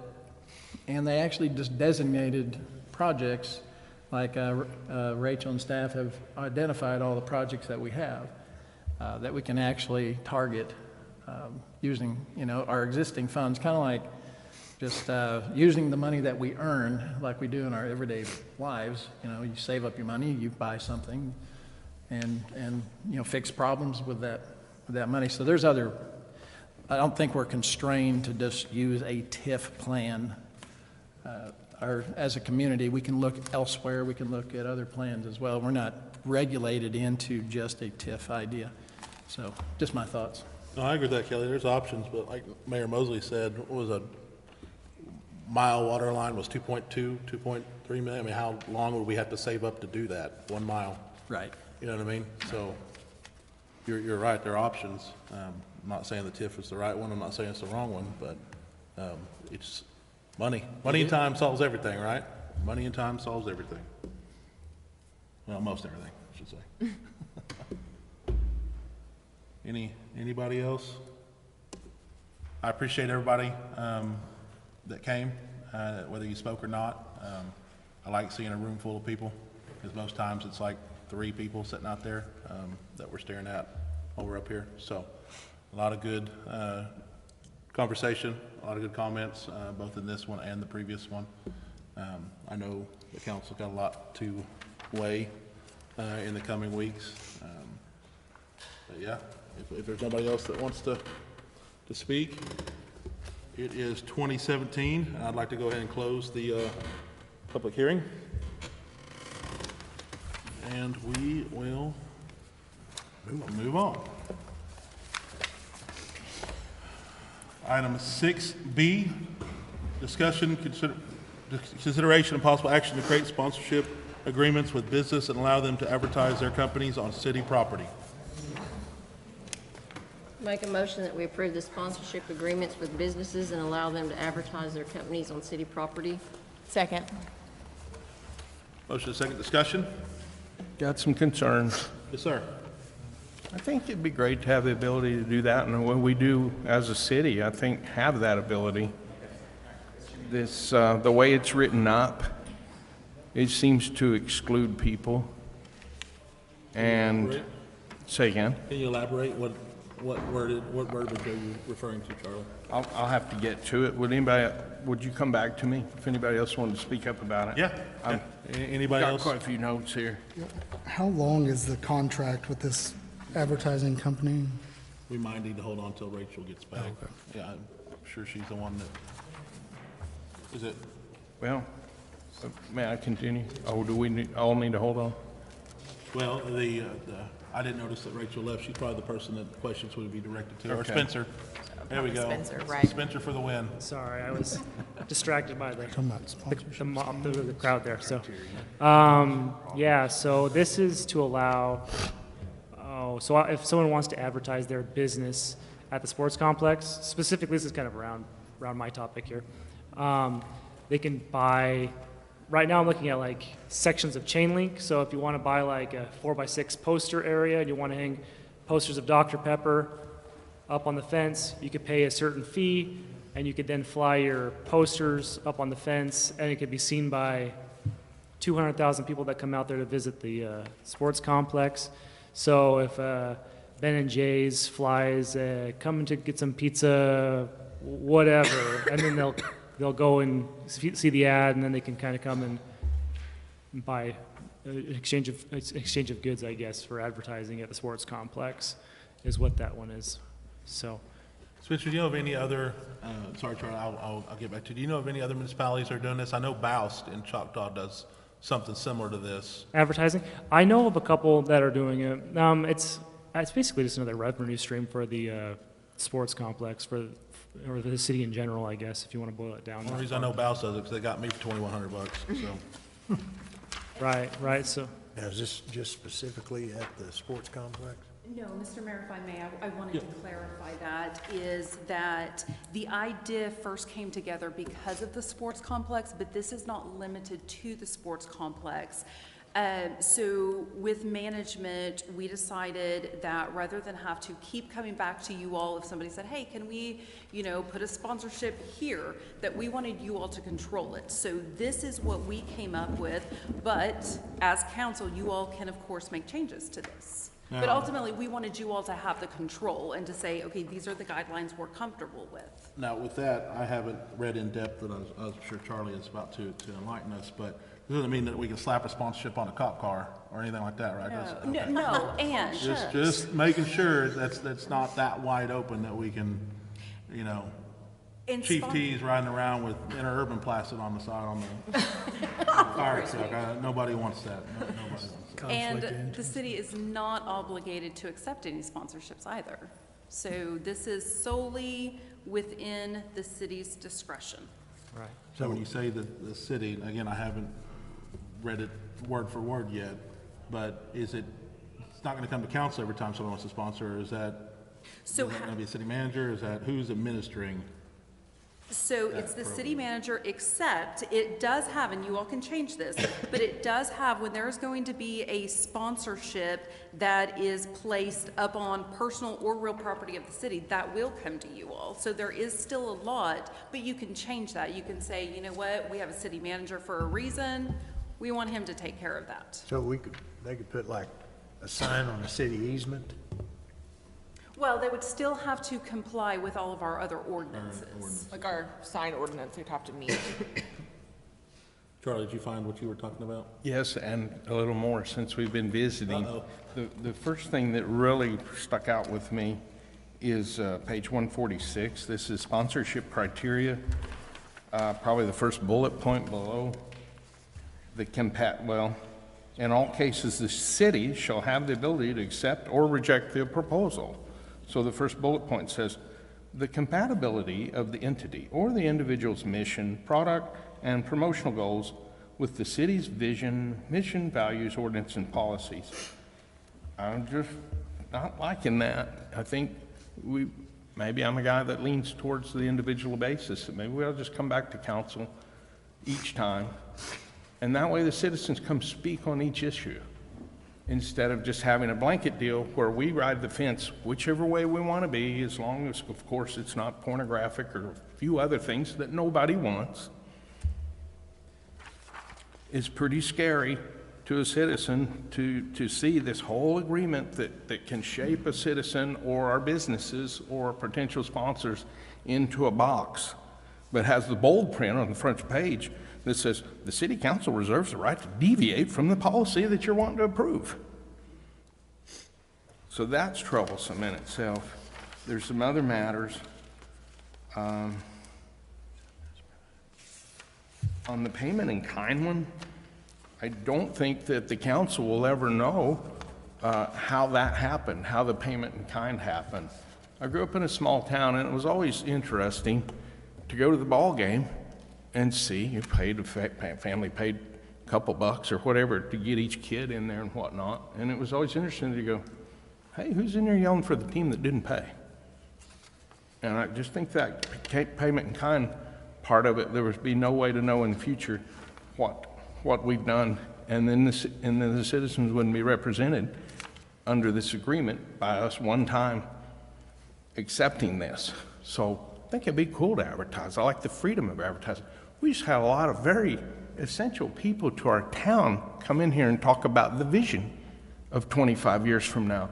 Well, what creativity is going to come 25 years from now that we just may be putting a squelch on anything just right here with this now? So the concept and the idea on this, I like keeping the rights of the city open to do things and whatnot, but the way this is written up, I'm just not fond of it. Circled a few other things in it. I'm sorry, Charlie, I thought you were done. Go ahead. Would it be possible for whoever oversees the promotion of the city or marketing advertisement that would be over something like that? Because I know as a council, I don't know if I'm speaking for everybody, but we're up here, the meetings are long, and I don't want to judge who wants to advertise and who not, and, I would say, I don't want to be the one to make that basis. Could we put it in the consent docket? Keith's not here, but I would also like remind the council, like, trust the manager and trust his management skills of staff, because likely Spencer's probably going to be dealing with them if they're at the sports complex, and then they're going to come to Keith. So also kind of remember our internal processes and know that he does also have the community's best wishes at heart there too. So giving him some authority for us to be able to internally take care of it also saves the council time and also saves us time administratively.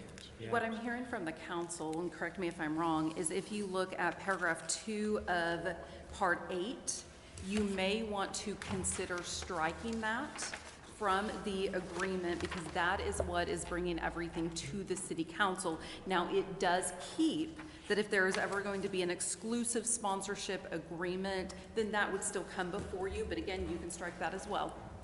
The council has the authority to make changes to this document. How was, Amanda, how was this agreement drawn up? Did we get inspiration from another municipality that already had something similar to this, or? So for the sports complex specifically, there was an exclusive right to advertise out there. The people that run the scoreboards out there have in their contract exclusive rights to advertising in general on anything out there. So that contract isn't going so well, and we haven't received a whole lot of money from it. So we kind of had a little sit down heart to heart, and it was like, you can keep doing the boards, but give us something else. And so they kind of said, you know what, you guys can just advertise as long as you're not too close to the boards. So that's why we kind of Talking about the Barry Switzer thing, the scoreboard collaboration we did? the digital screens that are always on. If you go by right now, you'll see them on. They're LED screens. So, yeah, so they own right now under contract that Congress, council signed 6-ish years ago. They dangled those free scoreboards over us. I remember that. And they really, truly, they've only paid off, like, we've had a goose egg until like the last year on that revenue line. So this would give other businesses a kind of more of an even playing field. This would allow Interurban to stick signs. Right now, I'm only interested in I like. paid Barry already. I'm not. Takes it out of the sign company's hand to put it in our Right. city's hands. Right. Yeah. Right, so you can stick signs saying, hey, there's an Interurban, turn around. And you'll see one just right there. It'll encourage more foot traffic to your business or Dr. Pepper drinks or anyway. So that's what, the door opened there. And so that's why this is coming out now. Now, do we already have price points for this type of thing? Like different, I saw different levels in here, but. Right, so I'm kind of thinking something like $750 for a year kind of thing, and you get two sides of a 4x6 in between two fence posts, so you kind of get to advertise onto a field and then into, like for instance, if it was at that main entrance, you would see like on one field, and then that main entrance as you walk in, you would see part of it too. But yeah, I kind of have the two sides of the fence idea because those vinyl signs rip really easily, and so I thought if you set them back to back, that one side is always going to catch the brunt of that wind, and it's going to save the other side that's going to get ripped off if it's not there.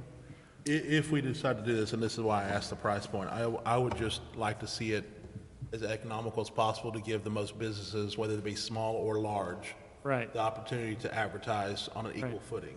Right. And I'm concerned with what Charlie brought up, because I know we've signed some TSEC grants that talk about healthy, unhealthy food on city property. So restaurants, beverages, are we going to be excluded because we've signed those grants? I haven't seen too much about concerns like that, but I can ask TSET for sure. We would have to review whatever we have agreed Yeah. to. Okay. And, you know, that's one reason you have exclusions here for tobacco products, because I believe that that Yes. would. TSET for Yeah. sure is on there, so. Which we're, Oh, sorry, for- but the ball fields are already tobacco-free. Yeah. And so are city facilities. Correct. Right, Yes, yeah. they are. But we would have to, that would be on Spencer, whoever is administering this, is to make sure that this doesn't run afoul of any other agreement we have. Does anybody know what the school charges for their advertisements on their ball fields? Typically 500 for Yeah. the first year, which gets you your sign, and then 300, 350 to renew, depends on which booster club you're buying it from. I think soccer's like 150 to renew, but baseball, I want to say, is 300. Yeah, that sounds about right. I'm not afraid to admit that I don't know what the word means. What's that, Charlie? Prurient, P-R-U-R-I-E-N-T. Lustful. Speaking of interest, what is Lustful. it? Prurient is a lustful matter, so it just falls in line with that whole paragraph that I don't think anybody wants. But I actually wrote in red pen on that paragraph, I put leg lamp, ... We're not advertising on it, but does that fall into that paragraph? That is Well, not that's city not- property. It's They not say city that's not property. Do what? It's not city property. No, it's USAO property. But that's also not a business. Right. But there might be some words in there that describe it. You're correct. Truthfully. And that's why we could put these items, whether each individually comes to council or not, they could be in the consent docket with explanation, kind of like everything else, right? So if council would have a chance to see what we're consenting to, then we can pull off individual items as we wanted to and discuss them for approval, correct? That is correct. Okay. Now, again, if the council decides to make the change to the document that was discussed before, which would actually remove this from coming to city council, then obviously that wouldn't happen. So you all just need to decide, one, do you want this? Two, if you do, in what form? I think it comes down to a matter, like Rachel said, either we trust administration to do their job, or we vote on everything that should be their job. We're legislative, not operational. So, I mean, if we like, this is my opinion, if we like this and we want to see what it looks like, because at any time we could bring it back up on the agenda and kill it, right? So if we want to at least see what it looks like in operation, we could approve it or we could deny it tonight. But if it gets out of hand or we don't like the way it's going, we can always bring it back up and kill it. So could somebody put a sign on the federal building here? Advertising? That's not, this isn't city property. It's not, oh, It's owned by the feds. okay. I'm just. That was back to my I'm just trying cop car see where question. the- I'm Yeah. just trying to see where the, And that's, What's on the table? That would still be That was in my hopes worry. that you're doing your job, and we're trusting Yeah. you that you wouldn't allow for something like that to occur.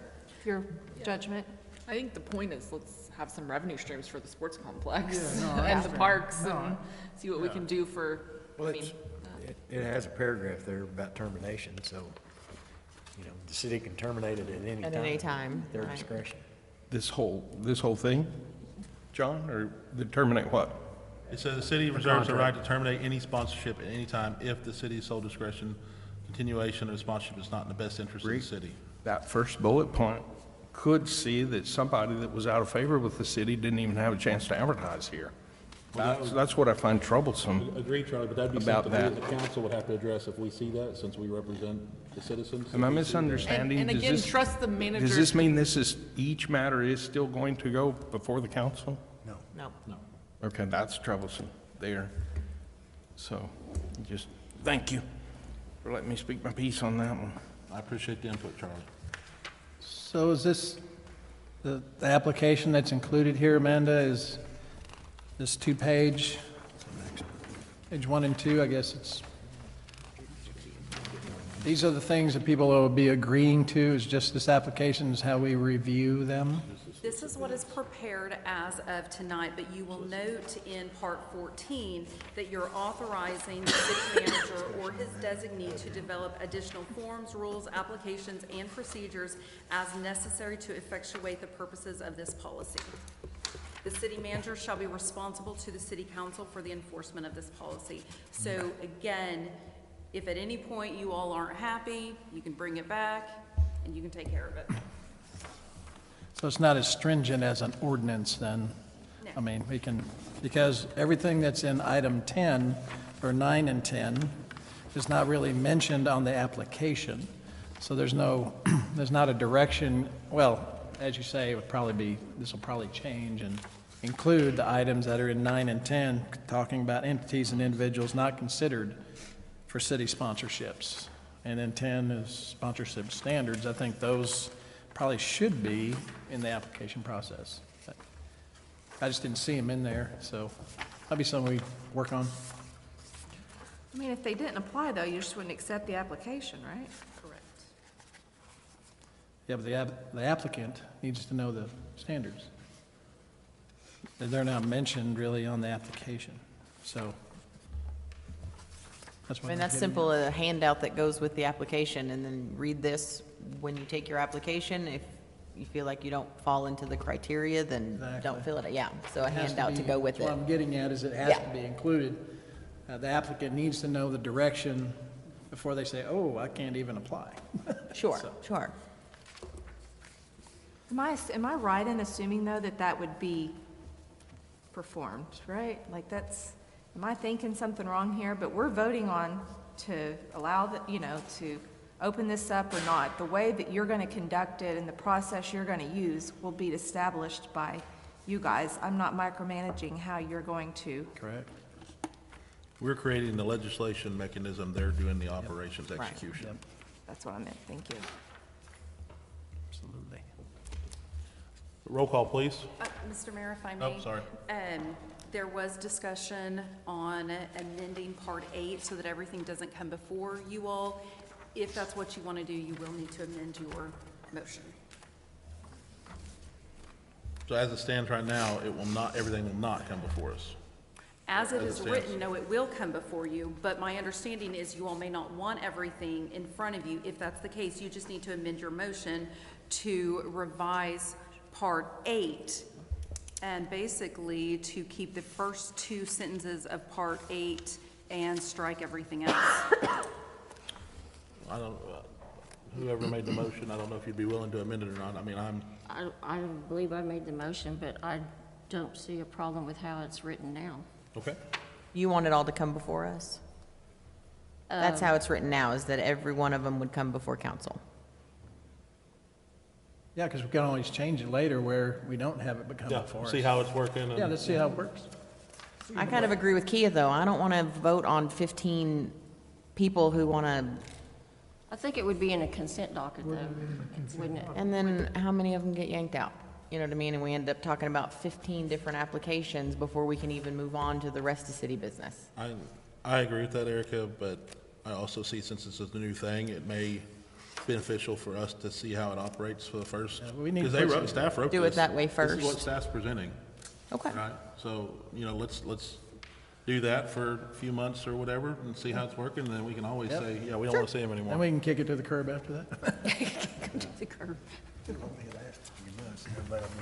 So we have a motion, who was the Right, second? all the square footage will be bought. I believe Erica was. Just confirming the motion as presented. As correct? presented. Okay, Yes. thank you. Okay. Second stands, right? Yes, we have That was- we have a motion and a second. Yes, sir. Okay, roll call, please. Ginn, Yes. Ebelthwaite, Yes. Smith, Yes. Alexander, Yes. Burris, No. Curtis, No. Boyd, Yes. Nelson, Yes. Grayson. Yes.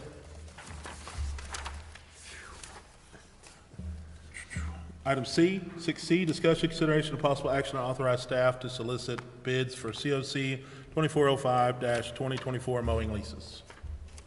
I make a motion that we approve staff to solicit bids for COC 2405, 2024 mowing leases.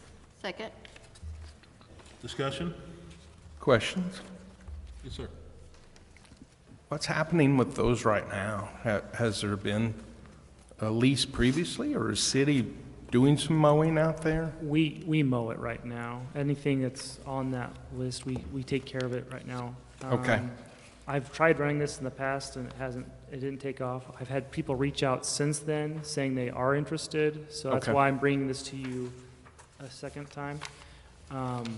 So, because I don't like redoing stuff. Thank you. But they expressed interest, and I'd gladly let someone else bale it instead of me have to mow it. Thank you for that. My next question's on page 157. About mid-page, there's a big paragraph. About the third line, it says, work will include the installation of pedestal-mounted electric panels. And it just seems strange with the mowing contract. What are they talking about? I think it's a copy and paste error.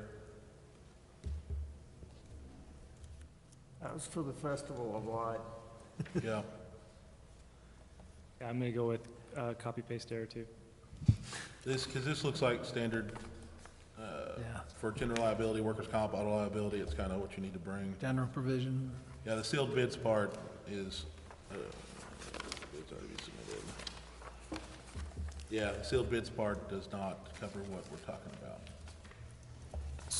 So I can see the forms that a person or a group would want to use.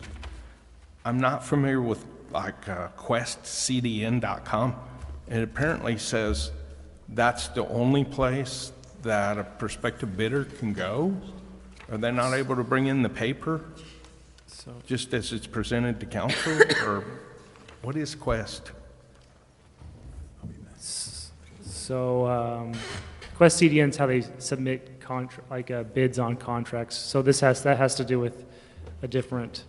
Am I on the wrong Like page? if you wanted to bid on that was talking about those pedestals, that we did a pedestal project out there at the at Shannon Springs, and so in order for people to bid on the project, they had to create an account with Quest CDN. It's just a website designed for bid submissions it's just a portal is all it is, to get your bids in for certain projects. Okay, help me understand. We are on the matter with the mowing. Right, and it's the same thing for this too. Yeah, so a prospective bidder must use this same thing. electronic Yep, same feature. thing. Yep, And you're has right. no ability to come into City Hall and say, hey, I've seen that posting, I'd like to bid on it. Can Yes, you one just of the- hand me the paper? And that is not, Right, that doesn't tick all the boxes, yep. So one of the parts of the process is to create an account with that portal and then submit. And then you can also bring it in that way too. So So after you after can't do that. the paper side? After that, yeah, you still have to. After that. You still have to create, it's one of the requirements, I believe is what it says on there, so. thank you, Doesn't Spencer. that electronic form, it sends them all of the, any kind of updates or changes, spec changes that may occur during the bidding process? Not that there would be any on this one, but on Right. other bids, there are, like construction documents and stuff like that, there can be updates. Is that what the purpose of that electronic? Right, I think that's format part is- of it too. I'm sure, I haven't walked through the Quest CDN part myself. So we submit the packet and it goes into this portal.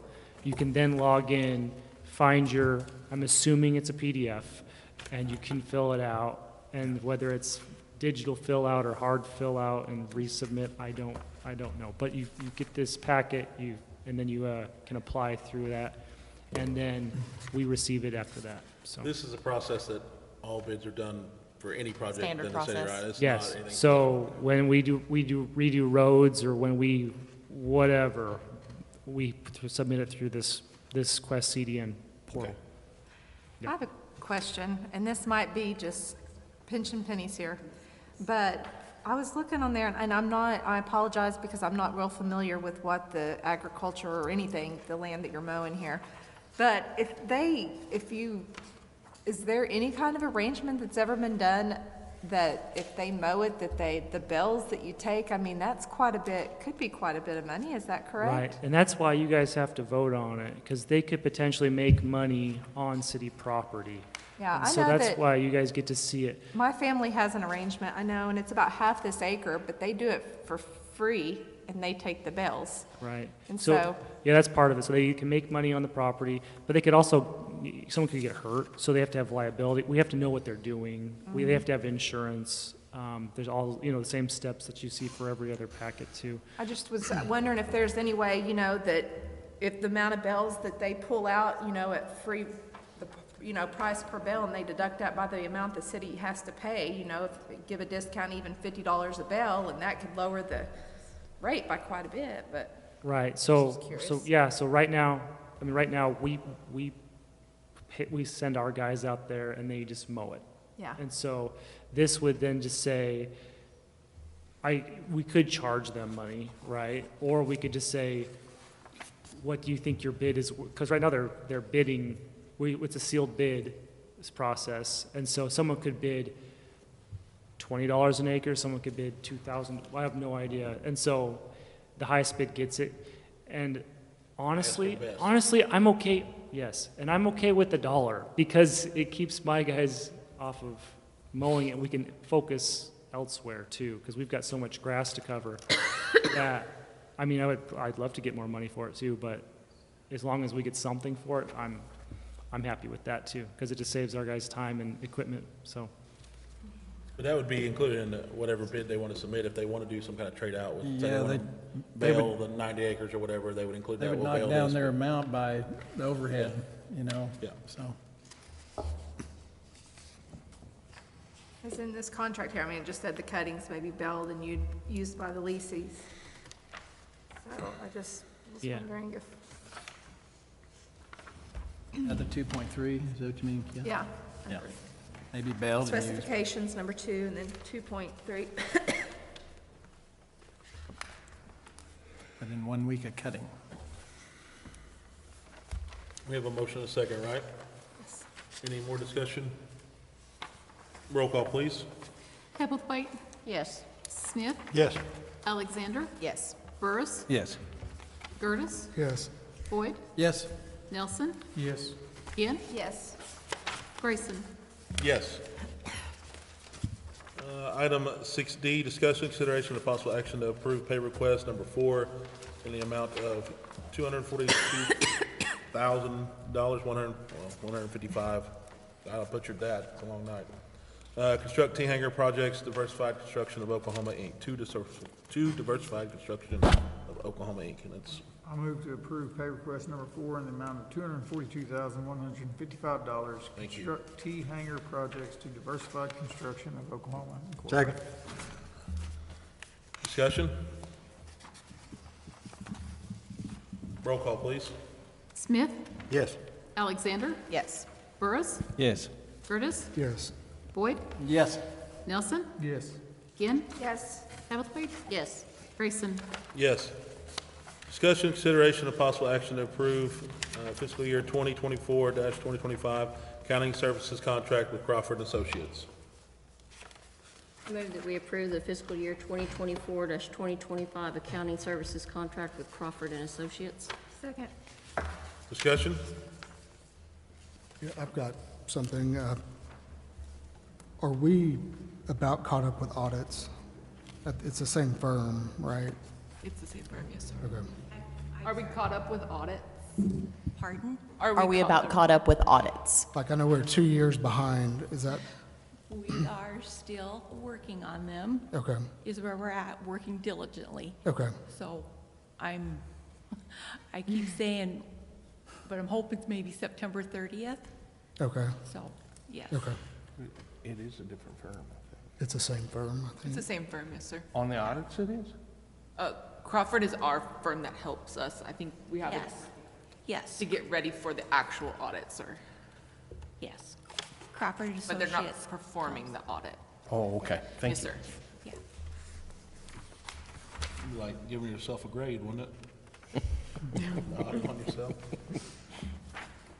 Roll call, please, if there's no other discussion. Roll call. Alexander, Yes. Burris. Yes. Curtis. Yes. Boyd. Yes. Nelson. Yes. Ginn. Yes. Evelfeit. Yes. Smith. Yes. Grayson. Yes. Item 6F, discussion, consideration, and possible action on a request from Grady County Coordinated Community Response Team to conduct fundraising event Together We Heal on September 28th, 2024. I move we approve the request from Grady County Coordinated Community Response Team to conduct a fundraising event Together We Heal on September 28th, 2024. Second. Discussion? Roll call, please. Burris. Yes. Curtis. Yes. Boyd. Yes. Nelson. Yes. Ginn. Yes. Evelfeit. Yes. Smith. Yes. Alexander. Yes. Grayson. Yes. Item 6G, discussion, consideration, and possible action to approve pay request number 2 in the amount of $188,030.38, water distribution improvements, 18608 CDBG 22 to Marsall Enterprise, Inc.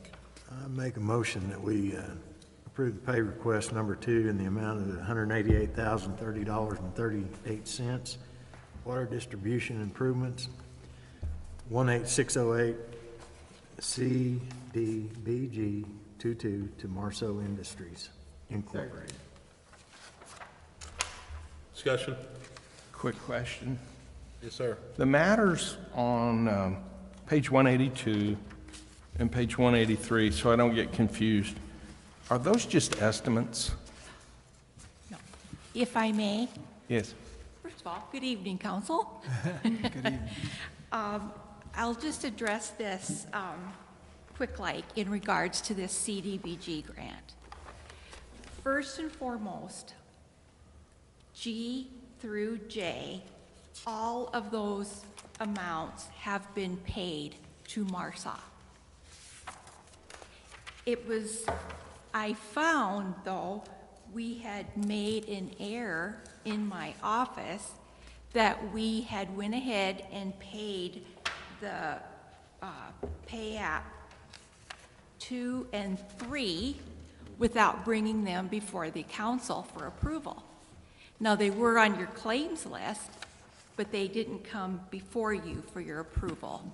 And so basically what we're doing tonight is just a formality to make sure that we have got everything in place how it needs to be in regards to getting the money that we have coming back from this project, which is about $190,000. So just making sure everything's in order. But with that being said, the initial payouts, the approval to initially pay out was brought before us and voted on. It was just the actual final. Yes. And then in regards to the, let's see here, it's on I, and I know Oscar might have a concern about this, because at one time we was wondering if that $28,788 was a retainage, and come to find out it was not. The contract was less by that amount. So. But at the end of the day, this is still payments on work that we've already approved. It's just- Already done, yes. It's already been paid. Already been paid, Right, so we're Yep. just dotting the i's, crossing the t's. absolutely. Just so we don't get hung up and they don't give us our money. But in reality, the way it's supposed to work is before it gets paid out, it comes to us. right? Absolutely, yes. Mayor, more specifically on my question, Elaine, is the page 183, and it has some blue highlighting on it. It's landscape printed, and I'm looking at some very fine print, and it just stuck out to me on item F7, has a description, paint existing fire hydrant. And it said the quantity is 5, and per each one, we were going to pay, or estimating to pay, $795 to paint a fire hydrant for a total of $3,975. And I'm going, oh, okay, are these just the estimates? Well, that's what we've already paid. We've already paid. We've already paid that, but I guess what I'm trying to wrap my head around Is that how much it costs to paint a fire hydrant? I've seen some children do that before, and I've had other people say, well, maybe they were powder coated, and I don't know if you can do that on a portable basis to do that kind of work, or what kind of specialized paint would it be for that kind of price? Fire resistant? No, I don't know. I don't know. I'm sure. They were the low bid, though. Yeah, Say again? They were the low bid. They were the low bid. At the time we accepted Okay. everything, they were the best bid. Yeah, I just don't know. I don't understand a lot of the other prices, but that one just kind of stuck out as something that seemed a little excessive, but. It's the same with the solid slab siding. I mean, they're getting $1 a square foot. Say again? They're getting $1 a square foot to lay the grass. Okay. Well, that answered my question. Thank you. I need to talk to you. New business opportunity, fire hydrant painting. All right, we have a motion and a second, right? It's roll call. Gertis, Yes. Boyd, Yes. Nelson, Yes. Gint, Yes. Ebblethwaite, Yes. Smith, Yes. Alexander, Yes. Burris, Yes. Grayson. Yes. Item 6H, discuss consideration of possible action to approve pay request number 3 in the amount of $260,172.18. Water distribution improvements, 18608 CDBG 22 to Marsall Enterprise, Inc. Make a motion that we approve pay request number 3 in the amount of $260,172.18. Water distribution improvements, 18608 CDBG 22 to Marsall Enterprises, Inc. Second. Discussion?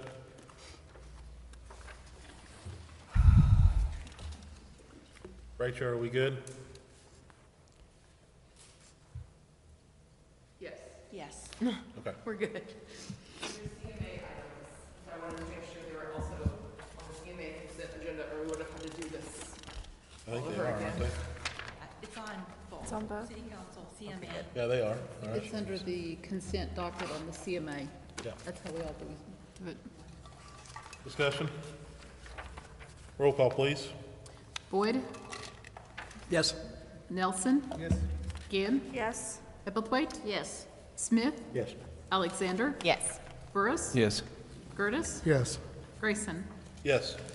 Item 6I, discussion consideration of possible action to approve change order number 3, final for Marsall Enterprises, reduce the amount of $28,788 for CMA 2302, AKA 18608 CDBG 22, water distribution improvement, authorize the mayor to execute the same. Excuse me. Make a motion to approve change order number 3, final for Marsall Enterprises, Inc., reducing the amount of $28,788 for CMA 2302, AKA 18608 CDBG 22, water distribution improvements, and authorize the mayor to execute the same. Second. Discussion? Roll call, please. Nelson, Yes. Ginn, Yes. Ebblethwaite, Yes. Smith, Yes. Alexander, Yes. Burris, Yes. Gertis, Yes. Boyd, Yes. Grayson. Yes. Item 6J, discussion consideration of possible action to approve amend pay request number 4, final, in the amount of $101,163.99. Water distribution improvement, 18608 CDBG 22 to Marsall Enterprises, Inc. I move that we approve to pay request number 4, final, in the amount of $101,163.99. Water distribution improvements, 18608 CDBG 22 to Marsall Enterprises, Inc. Second. Discussion? Roll call, please. Ginn, Yes. Ebblethwaite, Yes. Smith, Yes. Alexander, Yes. Burris, Yes. Gertis, Yes. Boyd, Yes. Nelson, Yes. Grayson. Yes. Item 6K, discussion, consideration, and possible action to approve temporary street closure for the first Old Town Chickasha Car Show to be held in the 100 and 200 blocks of Chickasha Avenue, October 19th, 2024. from 8 a.m. to 2 p.m., sorry. I move that we approve the temporary street closure for the first Old Town Chickasha Car Show be held in the 1 and 200 blocks of Chickasha Avenue on October 18th, 2024. Second? What is it? 19th, excuse me. I was just getting ready to say, wait a minute, did I hear 18th or not? Discussion.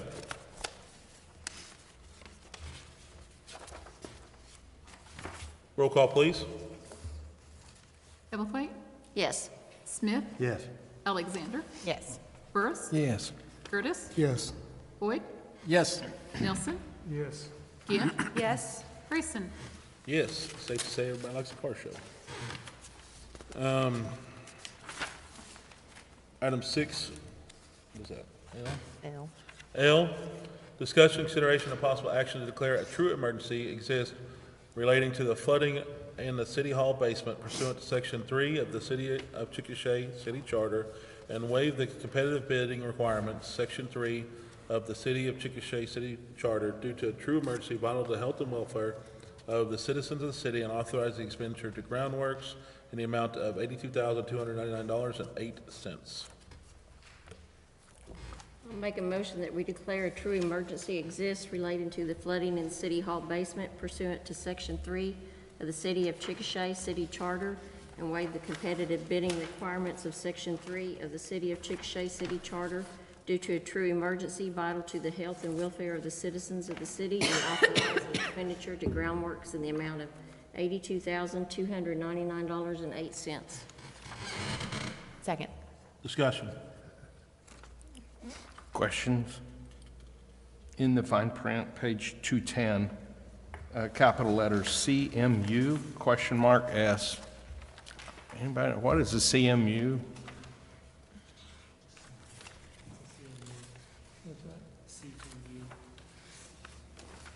Small basement garden includes concrete heatings.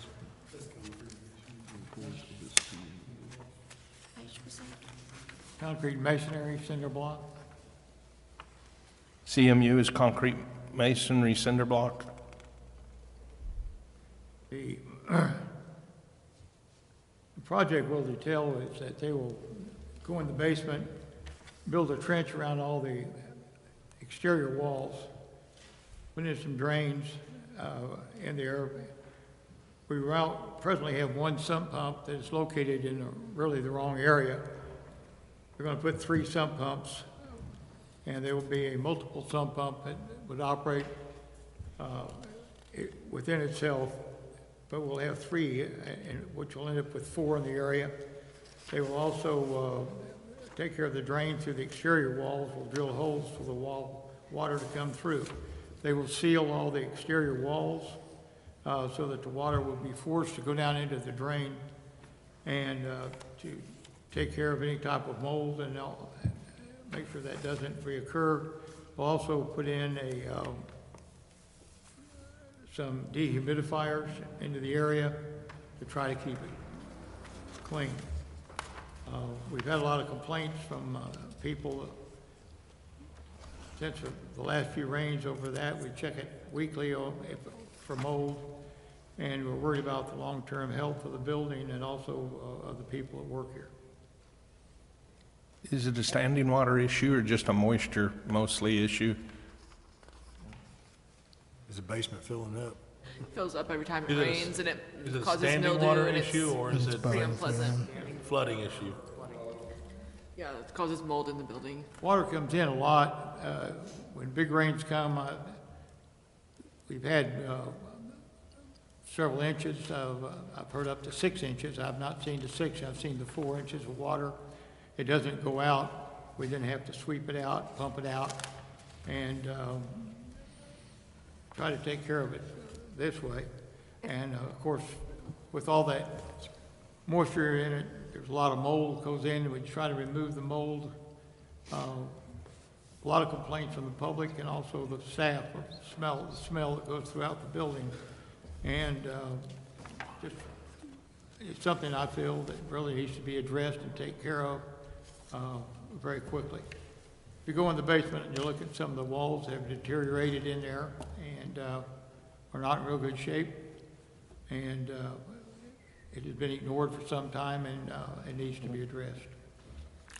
Will there be? Go ahead. Sorry, Charlie. I'm not questioning at all, of course, that anything needs, that this doesn't need to be done, but I was questioning if there was a flood that contributed, I'm sure, an exacerbation of the problem.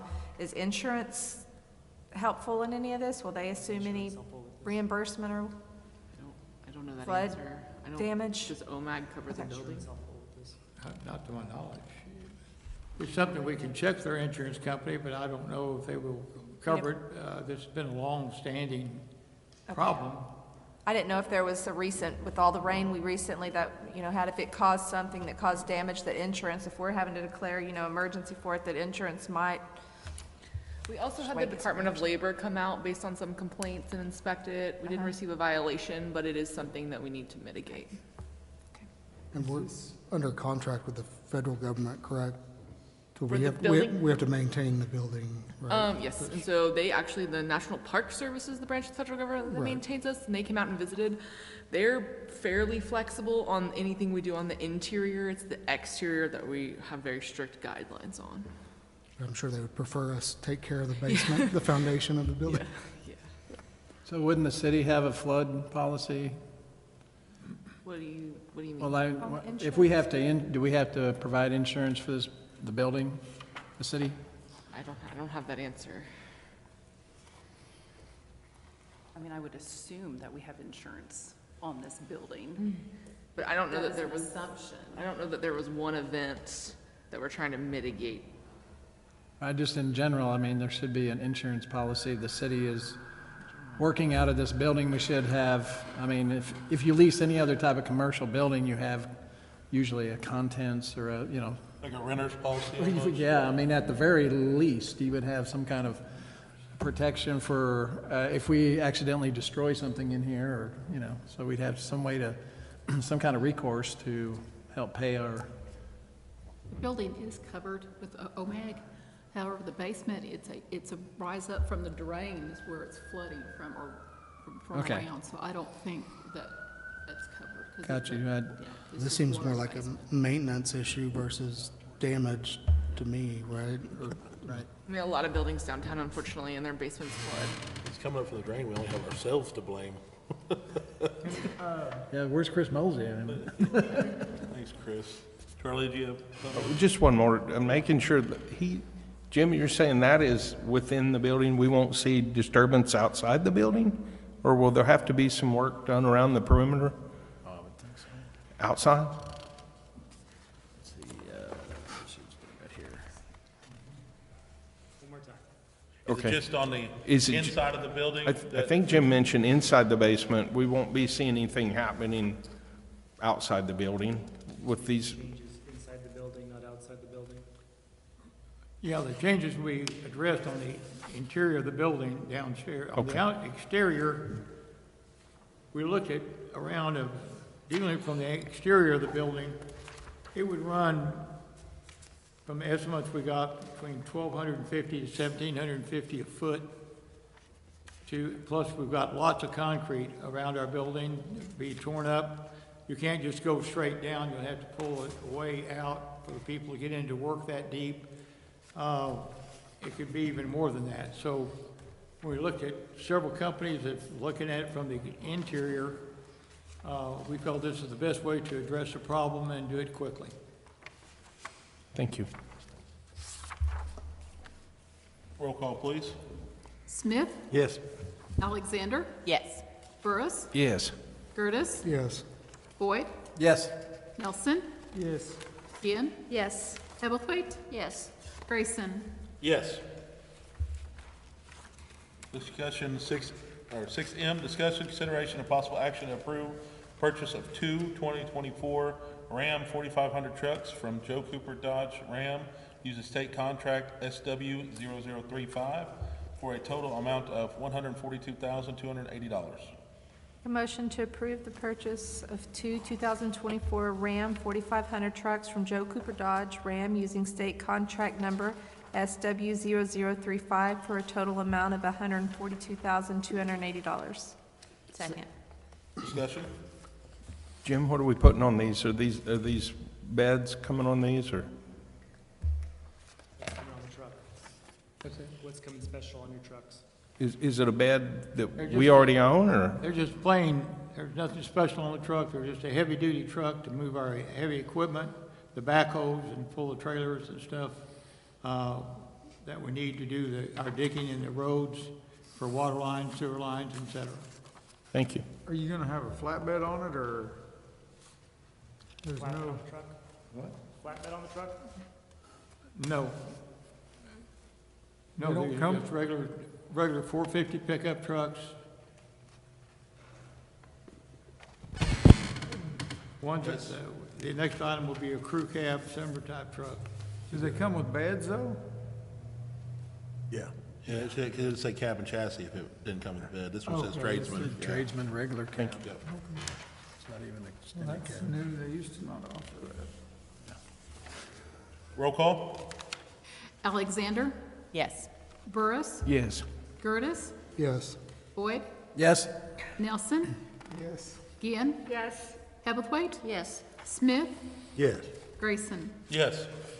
Item 6O, discussion, consideration, item 6N, discussion, consideration, and possible action to approve the purchase of a 2024 Ram 4500 4x4 crew cab truck from Joe Cooper Dodge Ram using the state contract SW0035 for a total amount of $72,794.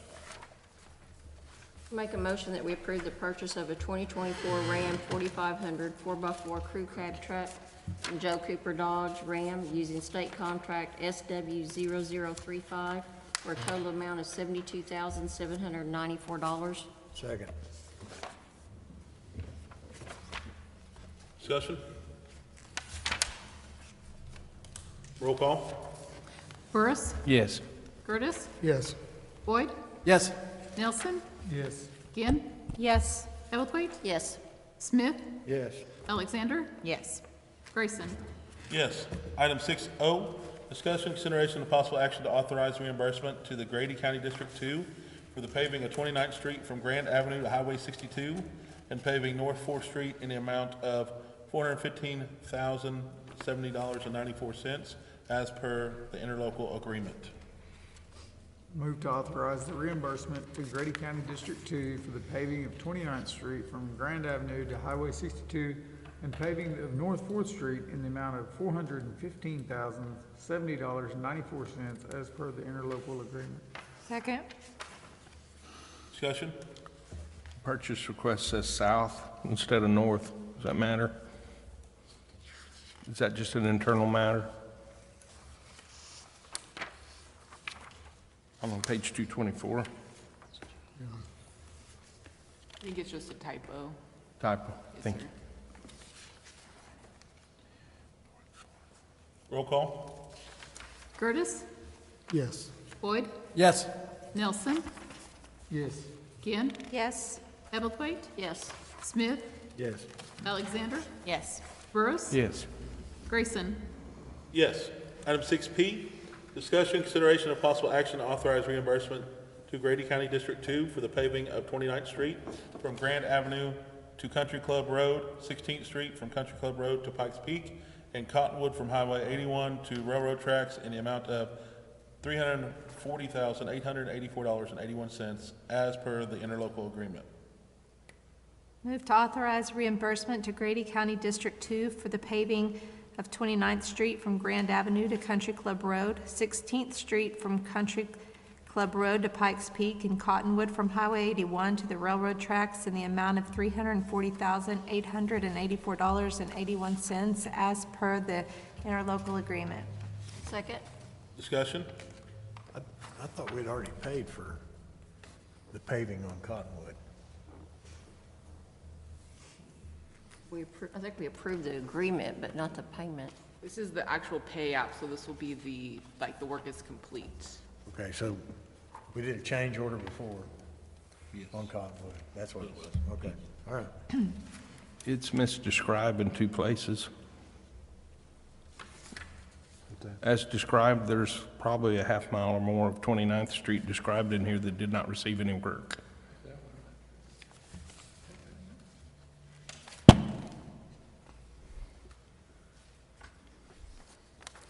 paving on 29th Street South from Grand to Country Club isn't done.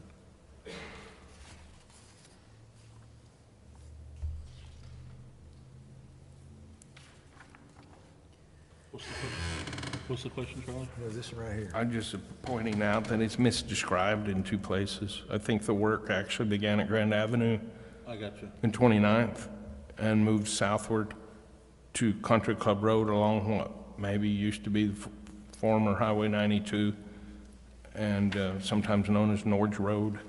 Oh, okay. So yeah, there's more than a half mile of 29th Street described in this that didn't receive anything. Well, I think it did. I think it did, and the way it was done, with the concrete trucks running up and down it, after about 3 days, it looked like it'd been done again. So, I think, are you talking about the 29th doesn't go in front of HSI, is that what you're talking about? That would be correct. 29th is or Highway the 92. HSI was It was Highway Highway 92, former Highway 92, Norge Road. So probably the 2800 block of yeah, they, Country Club North to the railroad tracks did not receive anything, but it's described in both of these, page 228 and 229. I'm just pointing that out. I think we talked about that when we approved it, right? Or was that the striping? The striping, yeah. That was the striping. And I think it was just, I don't think we did anything different.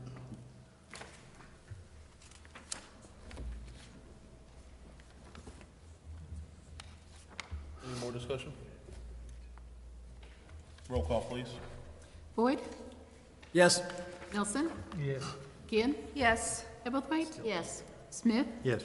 Alexander? Yes. Burris? Abstain. Gertis? Yes. Grayson? Yes.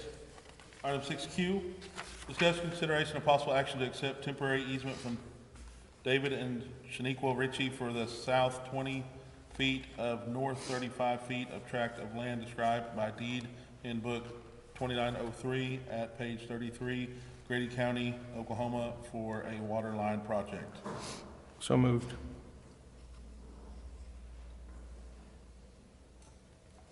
You got a motion?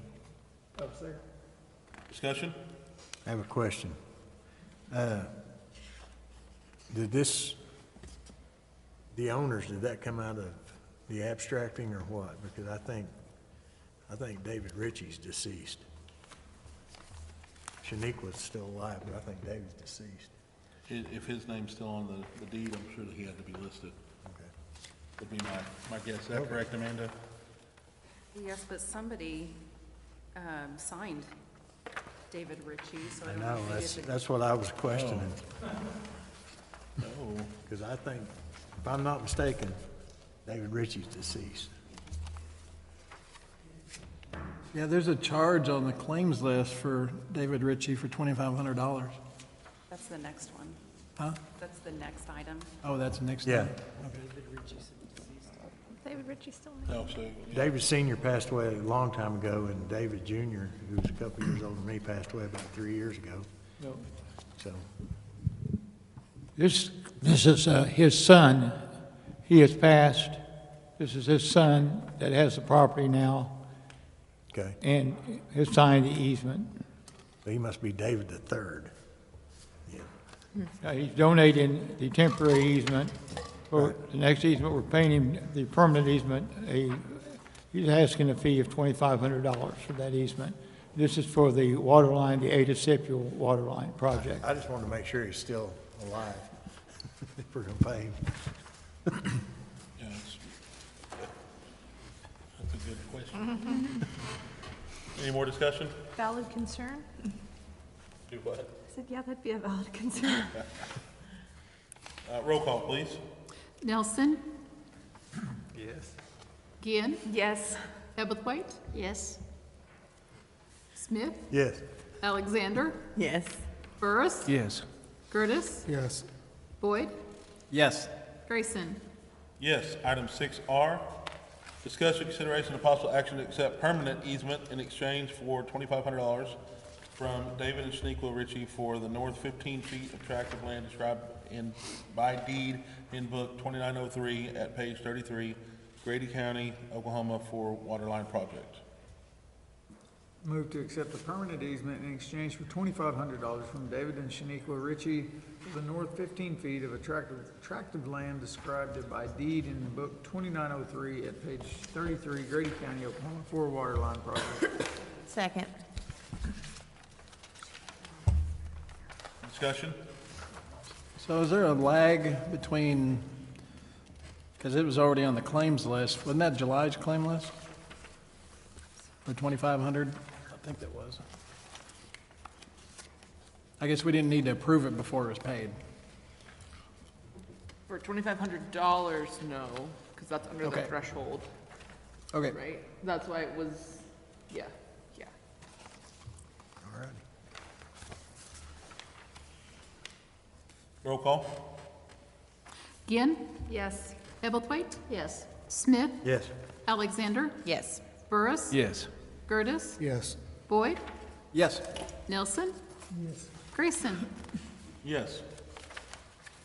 Item 6S, discussion, consideration, and possible action to authorize agreement with non-litigating political subdivisions through the Office of the Attorney General and the Oklahoma Opiate Abatement Board and accept settlement funds to be expended for opioid mediation. Opioid.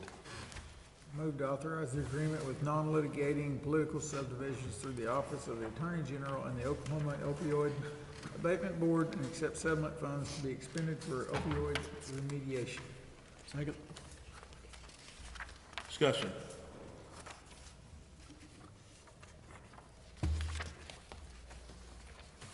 Roll call, please. Ebelthwaite, Yes. Smith, Yes.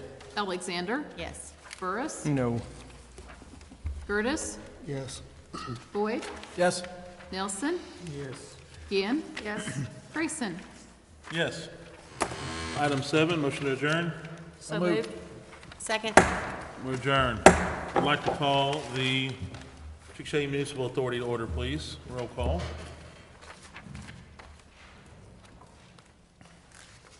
Boyd, Here. Nelson, Here. Ginn, Here. Ebelthwaite, Here. Smith, Present. Alexander, Here. Burris, Here. Gertis, Here. Grayson. Here. Item 2, consent docket. Move we accept as it's written. Second. Discussion. Roll call, please. Boyd, Yes. Nelson, Yes. Ginn, Yes. Ebelthwaite, Yes. Smith, Yes. Alexander, Yes. Burris, Yes. Gertis, Yes. Grayson. Yes. Item 5, motion for adjournment. Motion. Second. We're adjourned. I'd like to call the Chickasha Municipal Airport Authority to order. Need a roll call, please. Boyd, Here. Nelson, Here. Ginn, Here. Ebelthwaite, Here. Smith, Present. Alexander, Here. Burris, Here. Gertis, Here. Grayson. Here. Item 2, consent docket. Move we accept as it's written. Second. Discussion.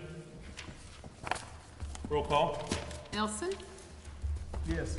Ginn, Yes. Ebelthwaite, Yes. Smith, Yes. Alexander, Yes. Burris, Yes. Gertis, Yes. Boyd, Yes. Grayson. Yes. Item 4, motion for adjournment.